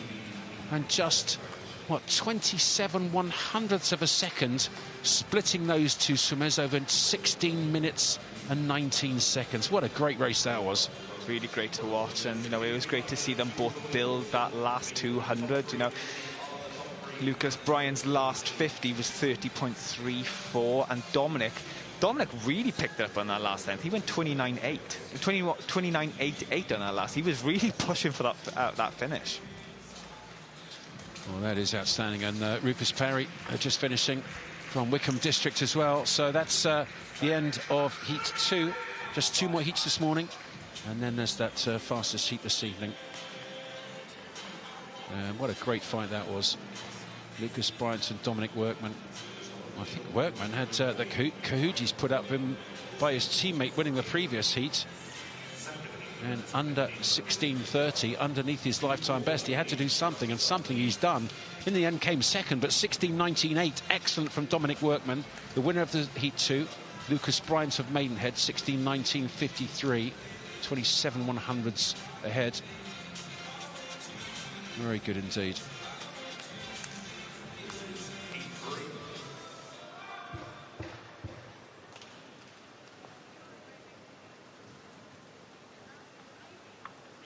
So Heat 3 of men's 1500 metres freestyle. Fastest seed is James Raw of Ellesmere College. Tom Belt of Mount Kelly in 5. In 6 it's Aidan Turner of Newcastle. Up there in 3 is Sam Williams of Wickham District. Another Liverpool swimmer in 2, Max Harvey.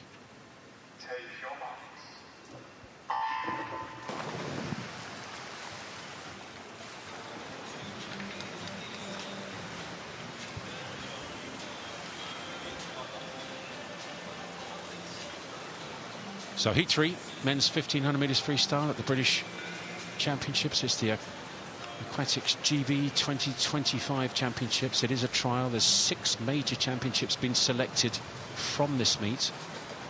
The big ones being the World Championships in Singapore for both able-bodied and the para-athletes. 2 separate championships. And then for the juniors, there's a European Junior Championships for those born 2007 to 2011. And then I think it's 2002 to 2006 is the under-23s. And then there's the World Junior Championships, which will be selected from the team that goes to the European Juniors. So you actually have to go to the European Junior Championships, swim well there to be considered for that World Junior team.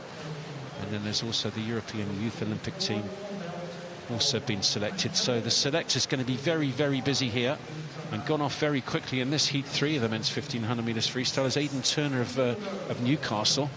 Well, it's certainly a crowd pleaser. He's got clear water between his feet and the arms of the next swimmer, who's actually in the next lane to him, Tom Belt of Mount Kelly. He's gone off very fast. Yeah, he has gone off very fast. And in lane 5, Tom Belt, he's got quite a high stroke rate as well, so it'll be interesting to see how he carries this on. Now, just because they've got a high stroke rate doesn't necessarily mean they are trying harder. You look at Katie Ledecky, she's got a high stroke rate from the start, you know, and so has Bobby Fink, actually. Both world record holders in the 1500 freestyle, trained together in Florida. Yeah, Florida Gators. Indeed they do, and we've had a couple of Gators here this morning, haven't we? Johnny Marshall on that backstroke, really good. And then Alex Painter on the 100 metres freestyle, looked fantastic as well. What a training group they've got. I think Dressel's there as well, isn't he? Yeah, I think he is there as well. And you know who else I think might be going there is Mr. Marchand. Really? I think so. I think he might be leaving Texas, so don't quote me. But I think it's not a great thing to say on the telly, is it? Keep it quiet. But I think he might be. He's certainly been out in Australia with Thomas Checker now. He's a colourful character, the Italian world record 100 metres backstroke. Yeah, bizarrely Chekon not happy with the inclusion of the 50 metres stroke events at the next Olympic Games. And he's the world champion in the 50 fly. I mean, and world record holder 50 backstroke. So why would the world champion 50 fly, world record holder 100 backstroke, not be happy with the inclusion of 50s fly back and breast at the Olympic Games in 2028? I don't know, because you'd think he'd be more happy. There's more chance for more medals. Indeed bizarre. Now it's a queer as folk, Dan, but there we go. You never quite know what's going on. So lane 6. Yeah, asking a distance freestyler about 50 freestyles. Goodness me. So lane 6, Aidan Turner of Newcastle. Well, he went off quickly, and we were wondering, but he's keeping on going here. This is impressive stuff. And you were talking about the turnover, Dan, of his stroke, the pace of the turnover. And he's going tick, tick, tick. Swims a little bit like, actually, a bit like Amelie Bloksic, doesn't it? It's quite a fast turnover, but very effective, very efficient. And it certainly works for him. Doesn't have the strongest kick, but I suppose that comes with the territory of such a high turnover. Yeah, I am looking at Aidan Turner, and he does have a very high stroke rate. Now, he was quite fast out too. He was out in a 2:02. Is that too fast? We don't know. It'd be interesting to see how he holds up. You know, he just got to the 400 mark now. That last 50 for him was a 32.06. I know a few 50s ago he was on a 31, so he has dropped the pace a little bit. But, you know, he's still looking very strong, Andy.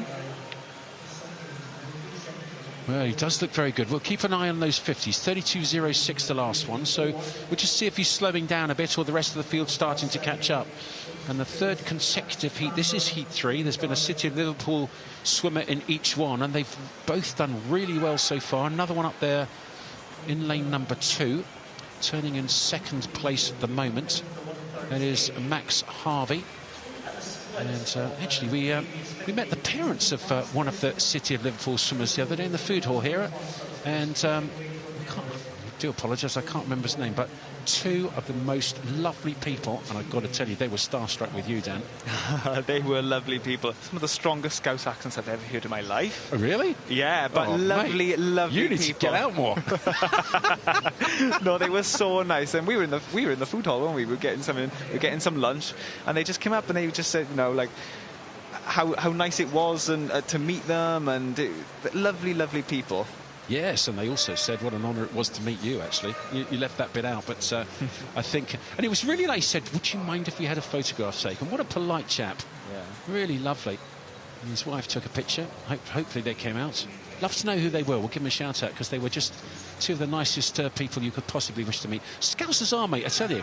So what's what the future is? Yeah, they are they are lovely people. I don't know too many, but they seem lovely, the people that I have met. Yeah, I'll tell you what. City of Liverpool's where it's at. There's another one in lane 2 here, and he's going very well.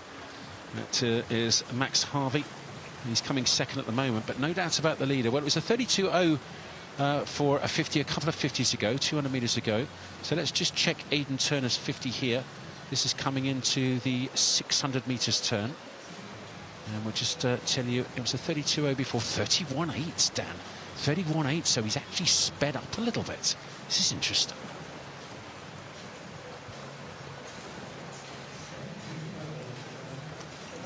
So Aidan Turner, we thought might have gone out a little bit too quick. You said, I think he went 2:02 for the 200 split, and then he just sort of dropped off a little bit.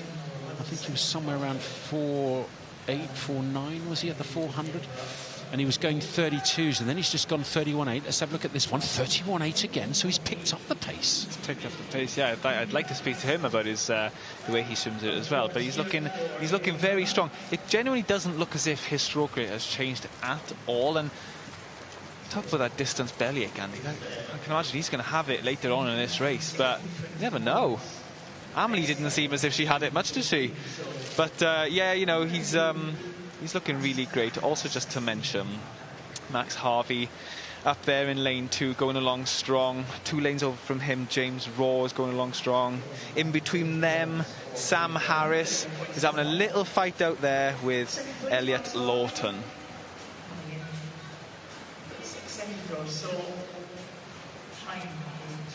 At the 700 metre turn there, sorry, Turner was a 7:21.68.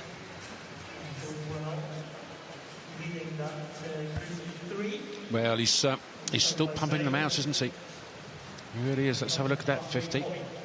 Aidan Turner, 32.2. So he was 2:31.8. He's just 32.3. So he just dropped half a second on that last 50, but he still looks good.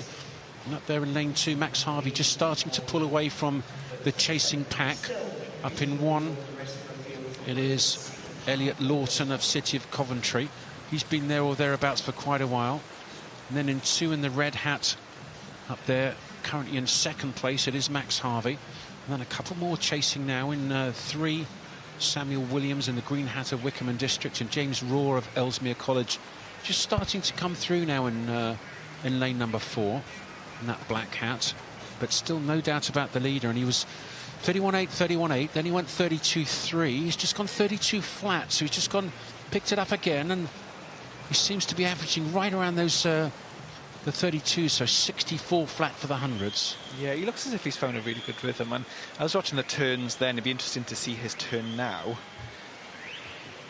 So he's quite quick coming off the turns, but that is expected in a 1500. I'd say he's probably doing 1 kick, 2 kicks maybe.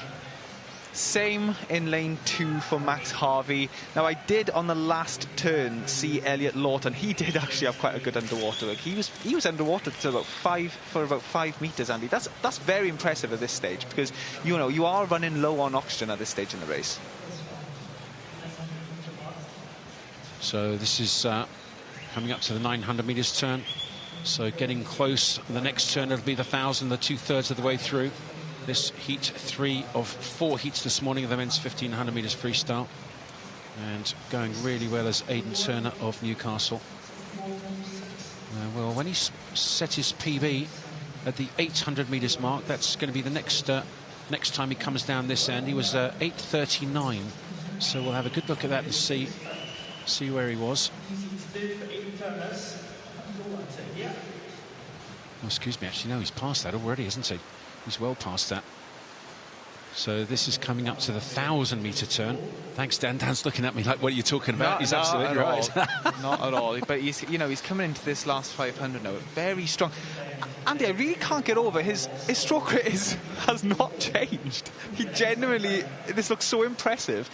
I'm looking forward to seeing what his 1,000-metre split will be. When he set his PB, it was 10:49.35. What is it now? 10:34. He is well ahead of his PB. 15 seconds ahead. So, come on, Aidan, you can do this. Well, it's just how fast he can go. I mean, that's quite impressive, isn't it? Aidan's best time is 16:15. So he's got a chance of going under 16 minutes. Can you remember the first time you did under 16 minutes? I mean, there's some massive barriers, isn't it? Obviously, 15 minutes for 1,500 metres freestyle is like the 4-minute mile, I suppose, but 15 100s averaging sub a minute per 100. But 16, again, a massive barrier. Yeah, it was a massive barrier. No, and if I'm honest, I don't remember breaking the 16-minute barrier. The first time I think I'd done the 1,500, it was in Swansea, and I was racing my good friend Tom Allen, who was a veteran at 1,500, and all I'd done was just try to stick by him. And I know I'd done a time of 15:45. I had done a lot of distance training. I just hadn't done a 1,500 in a long time. Well, the time that he was looking for at the 1,100-metre mark here for his lifetime best, 11:54.5, and he's 11:39.7. Wow, 11:39.7. So he's still just about 15 seconds underneath his lifetime best. I'd like to see it go to 16 because his best time is 16:15.98. So his best time is just 16 seconds over the 16-minute mark. Wouldn't it be great to see him knock a massive chunk off and go 15-something? How much did you break the 15-minute mark when you did finally go under 15? How many times did I do it? How many seconds did you go underneath 15 minutes when you broke 15 minutes for the first time? So I went to the European Junior Championships in 2014, and in that race I'd done a 15:07. Yep. And then the next competition, which was Commonwealth Games 2014, I did have a big drop, so that went to 14:55. It was in the final. Wow.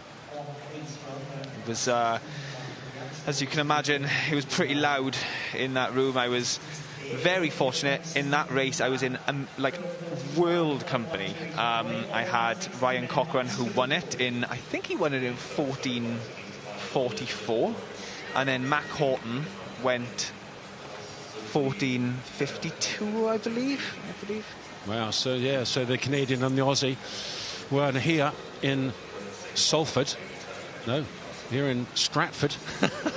I've still got Emily Bloxage in the commentary box. It's there. Here in Stratford, we've got Aidan Turner. And I can tell you, he was 14.7 seconds under his lifetime best at that last 100 metres turn.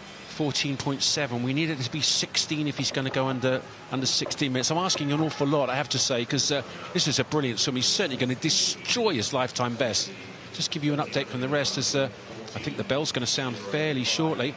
But second at the moment is Max Harvey of City Liverpool, and then a real scrap in third between lanes 1, that's Elliot Lawton, and then in 3, Sam Williams, James Raw in 4. But no doubt about the leader. And the 1,300-metre mark. Oh, I just missed the time there. What was that? Oh, it's gone. Oh, what a shame. I just missed that. I was talking too much. I was just trying to see the 14:05 was his split at the 1,300-metre mark when he did his lifetime best. So 3 lengths to go at this turn just now. So I think it was 13:50. So he is 15 and a bit seconds, if that's true. We'll have to check it this time. It's going to be very exciting to see. So he's going to have 100 metres to go at this turn.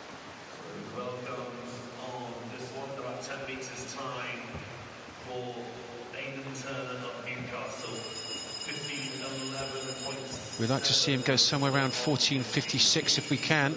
14:55.9, that's brilliant. Well, we were looking for 15 seconds under, and if he can keep this going, he's going to go under 16 minutes. It's going to be very, very close indeed.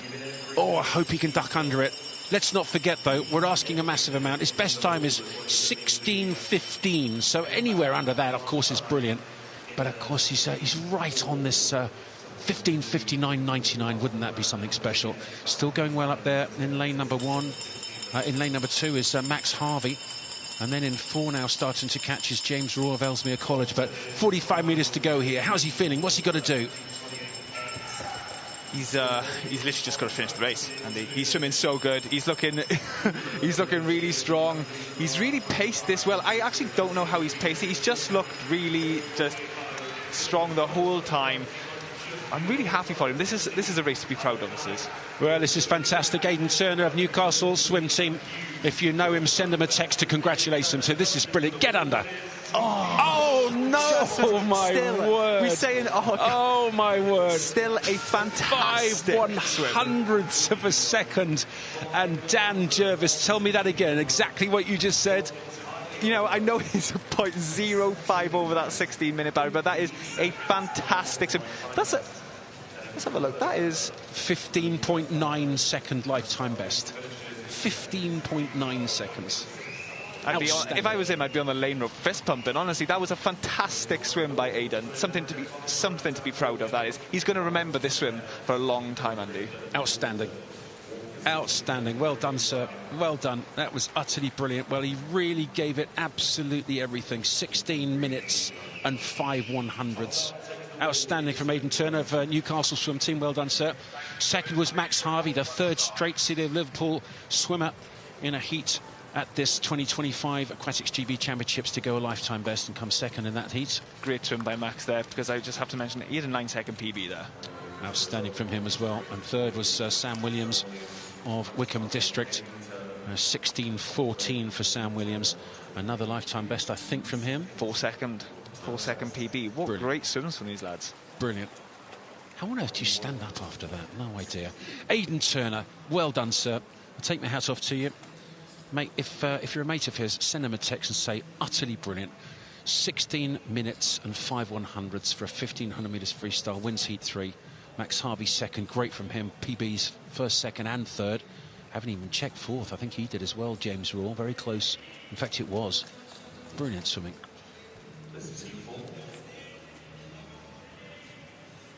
So heat 4, the final heat this morning of the men's 1500 metres freestyle.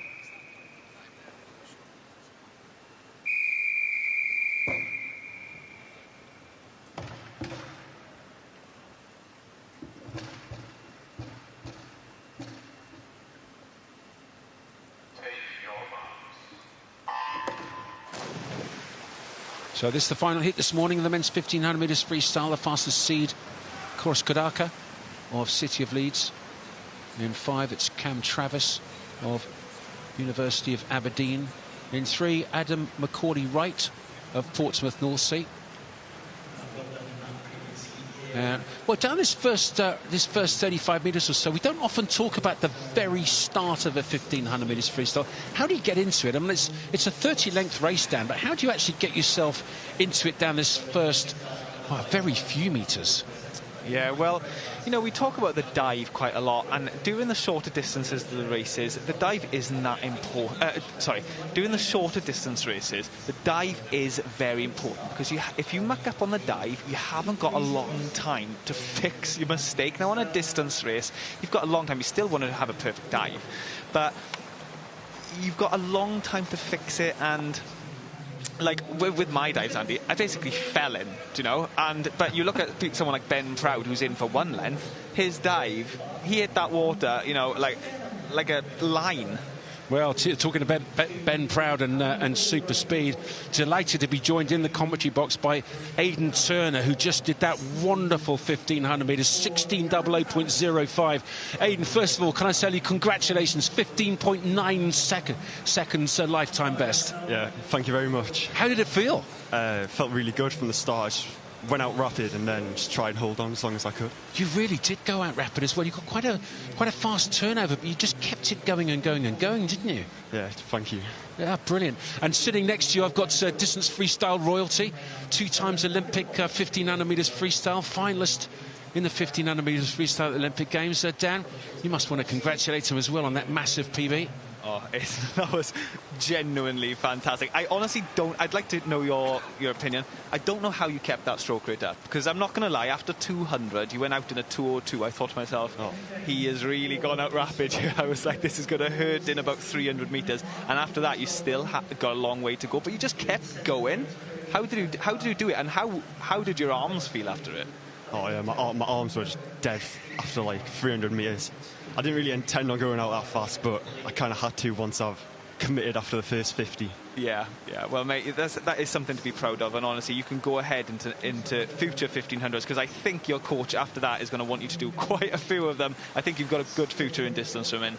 I'd like to know as well how you paced it, because from personal experience, I usually broke it up into 500s.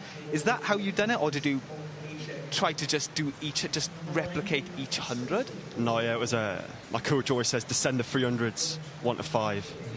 So yeah, like easy speed on the first one, they just descend into it. It's like maxing out on the last one. Easy speed on the first one.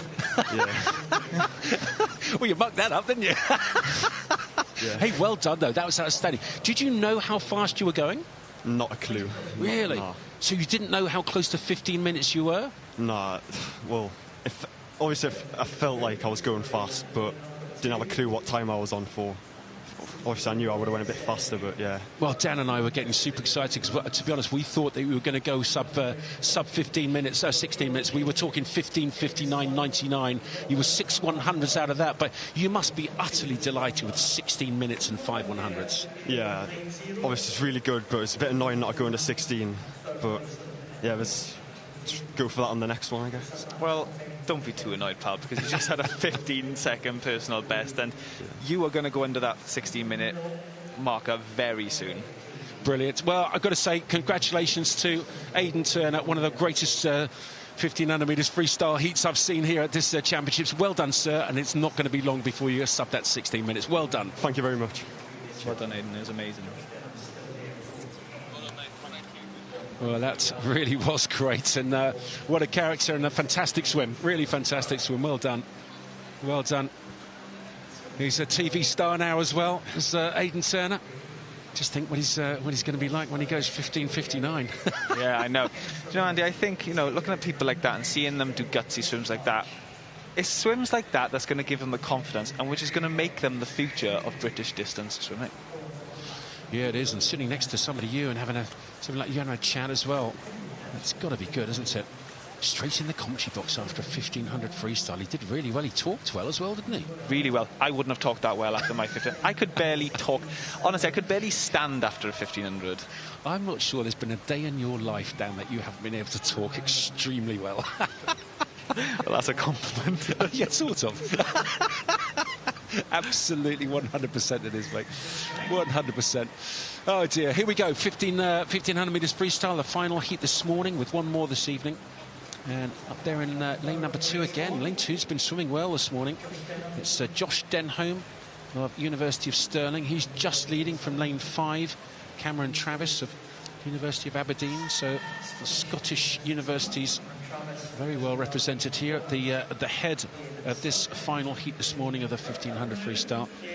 And 1/3 into the race. Once you get into that 500 metres, what are you going to do? Do you actually pick up the pace, or do you pick up the tempo of your stroke? What are you thinking about to go from 500 to 1,000?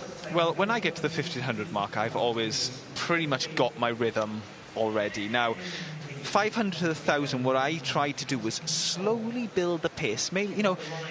Maintain that rhythm, but as the hundreds get closer to the 1,000, you slowly just try to increase that rhythm a little bit and increase the stroke rate and maybe bring in the kick, because you need to set yourself up for that last 500, and especially that last 300. Now, Aidan just showed how he could keep that going for a long time and still pick it up on that last 100.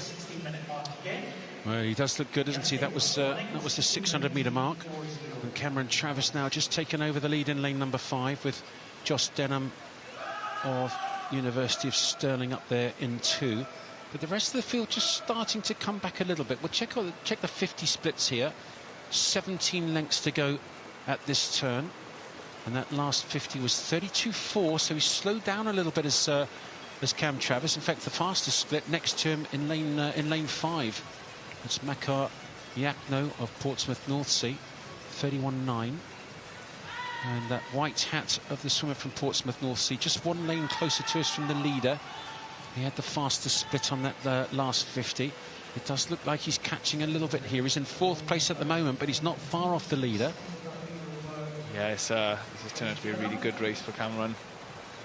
I just have to tell you, Andy, I'm watching Aidan walk back to where he's sat now. He's on his phone. I'm sure his phone is blowing up right now. Yes. Yeah, well, if you're a mate of Aidan Turner, send him a message now. He's on his phone, I can tell you. He's up in the stands. Tell him well done. Say Andy Jameson says that was utterly extraordinary. His coach has given him a good old pat on the back. That was outstanding swim. And if you're a coach now, and what sort of feedback would you expect his coach to be giving him? Would he be going, fantastic swim, or would he be going, oh, you were so close to the 1500? Surely, well done. He might mention not going under the 60-minute mark, but I don't think he would. Adam wouldn't mention it to me. So Adam Baker, he's one of the coaches at the Swim Wales High Performance Centre. He was my coach. What Adam would probably say to me now, and what Aidan's coach might be saying to him, is just going through the positives, showing like you improved your turns, you kept that stroke rate up. Maybe mention, in the future we can go on to do a few more leg kicks under the water. But I think today, after a swim like that, I just think it's all positives. And maybe when they go home after this week, have a break, go home, get back into the new cycle, and maybe then start to work on little things. Yeah, it's fascinating, the psychology of a coach. It's very difficult to get it right. He may well be doing the 800 metres freestyle here as well, so who's not to say he can go significantly faster, but it was a very good swim.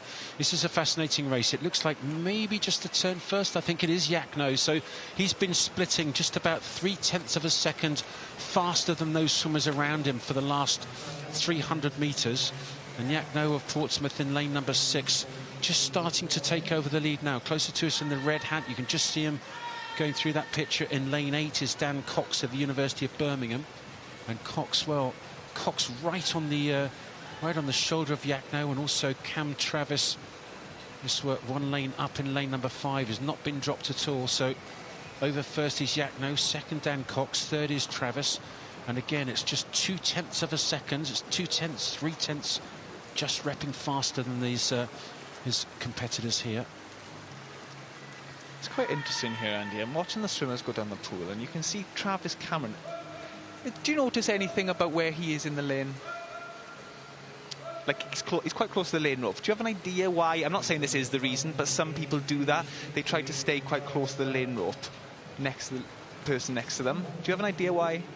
Well, certainly in sprinting, certainly on the 200, if you can get on the hip of the swimmer next to you, can get a cracking drag. That's exactly what I was about to say. I'm not saying that he's doing this. I think it's a very good idea to do it, because it does make your life a lot easier. But maybe, if you look at where Cameron is, he's right on the hip of Yakno. Now, Yakno is swimming, he's creating waves, and Cameron is right on that wave. So he's kind of riding the waves. So it's making his life it's a lot easier. Now, we have just seen Yakno pull away a little bit, and Travis has now gone back into the middle of his lane, because it's a fine line riding the wave of something, because if you're a bit too far back, you do get washed about in a bit in the person's next to you's feet, and you're either riding the wave, or you are going through the bubbles that the person next to you is making. Yeah, I tell you, I used to love that. There's actually a really fun drill you could do. I'm not sure if it's a drill or a play. You can have some fun anyway. You get 2 good sprinters swimming pretty close together, head to head, and going the same speed, but going pretty fast. And then if you go between the 2 of them and sit just about sort of mid-chest position, you don't have to swim very hard to go right with these two guys who are going hammer and tongs either side of you, because you get that beautiful wave. You've got to swim with quite high arm strokes, so you don't bash arms with them. But if you get two guys swimming pretty close together in training, you can do it in the same lane, both going the same way, and then just swim right between them, but sort of on their chest. Find the right place. You don't have to swim that hard to keep up perfectly with them. It's great fun to do. And, well, it's great fun if you're the guy being towed, but not the guys who are doing all the work to do the towing. Yeah, there's a few drills that you can do for learning how to drag off someone. Now, you find a lot of open water swimmers do it, and the way they do it, they can either do it like this, swim on the hip of someone, or they can swim just behind them. Now, I have done both. So I have been the one that is using the drag of the person in front of me, and it does make your life a lot easier. But as you just said, if you're the person creating the drag, it is very annoying, especially in open water. Depends how far it is. If you've got a 10k and someone's on your feet the whole time, it's just a constant tapping of your feet the whole time, and it does play on you, trust me. Yeah, I do trust you. I used to try and do that as much as I could, but you distance guys tended to take off. It's actually quite interesting, the respect that the distance guys have in the swimming community from everyone.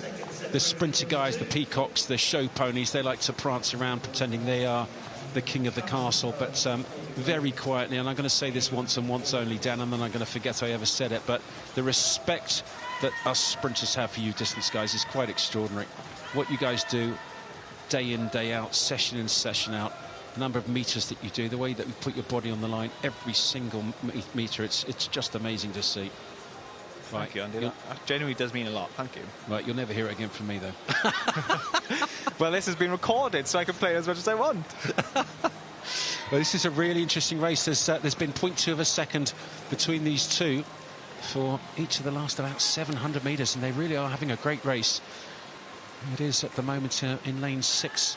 It's Makar Yakno of Portsmouth North Sea, and in 8 it's Dan Cox of University of Birmingham. Just dropped off the pace a tiny bit is Cam Travis, but he's still swimming very well in lane 5 for University of Aberdeen Performance. And there's just 2.5 seconds, 2.9 seconds between first and third at the moment. But it really is very close indeed. 32.08 and 32.16, so 8/100ths of a second the difference in the split of that last 50 metres between these two leaders. So just 8/100ths difference, hardly any at all. And it is just about in lane number 6, Yakno over Cox.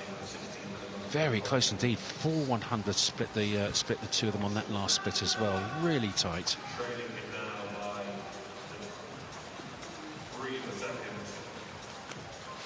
Just watching at the top there, Aidan Turney hasn't swum down yet. He's probably checking his phone for all those messages that you, his mates, are sending him.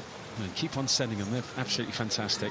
Absolutely. But if I was Aidan's coach now, I probably would be telling him to get in the swim down. He needs to get that lactic acid out. And as we can just hear now, the amazing sound as a distance swimmer, the bell. So that means you've got 100 metres left. You've got 2 lengths left. And this is the point where you really need to bring those legs in. You need to you need to put it all into this last 100.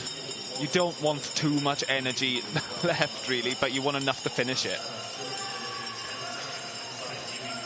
I'm enjoying seeing a good race here from Yakno and Daniel. Swimming really well. They're really using each other, you know. Oof, they look as if they're touching at the same time. 15.24 for Yakno. 15.20. Oh, there's 1/100th separating them both with 1 length to go. Andy, this is going to be a good last 50. Well, that's outstanding, isn't it? It really is. And Makar Yakno of Portsmouth in lane number 6 in the white hat. Closer to us is Dan Cox of University of Birmingham in the red hat.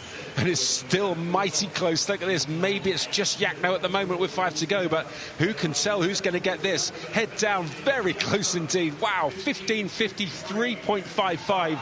That's the fastest swim so far. Goodness me, 25/100ths behind him was Dan Cox. Great swimming. Really was, and it's there. Both of their first time under 16 minutes. Really good swimming. That's excellent. And a swimmer coming in 3rd place there, Cameron Travis, also went under 16 minutes. That's his first time in his life as well. So first 3 sub-16, massive barrier that's. Well done. And as a distance swimmer to fellow distance swimmers, Dan, what do you think of that? I think that's amazing. I'm really happy for all three of these lads. Maka had a great swim. You know, he's 15 years old and he's just gone 15.53. Now, when we talk about these barriers, every event has a barrier. So I'd probably say the big barriers in the 1500 is 16 minutes, which he's just broken. The 15-minute barrier, of course, which I'm sure all these lads in this race, one day is going to break that, but you get like the 2-minute barrier on a 200 is a big barrier. You know, every event has its own. What would the 100 fly barrier be? In terms of? In terms of time, so like a big barrier in the 1500 for these lads is the 16-minute mark. Oh, I see what you mean. I suppose early doors it would be 60, but then I suppose nowadays it's 50, isn't it, for the big guns? But there's 50. Yeah, well, world record is nuts, isn't it? Really is amazing. That's a good question. Yeah, I don't know the answer to that one. I'll come up with a better answer than that. There's the results of that final heat this morning. Fastest heat is tonight, the fastest 10. And Yakno wins it from Dan Cox second. Such a great race between those two. Cam Travis in third. The first three underneath 16 minutes. And I've got to tell you, Adam McCauley-Wright swam well as well for Portsmouth. As did Jack Booth-Rudd. Great swimming. So, well, that's it for this morning's session. Join us again at 6 o'clock for the B finals, and then at 6:45 for the pre-game show before the A finals, the junior finals, and the para finals at 7 o'clock. So 6 o'clock for the Bs. Join us then this evening. Have a great afternoon. Take care and goodbye.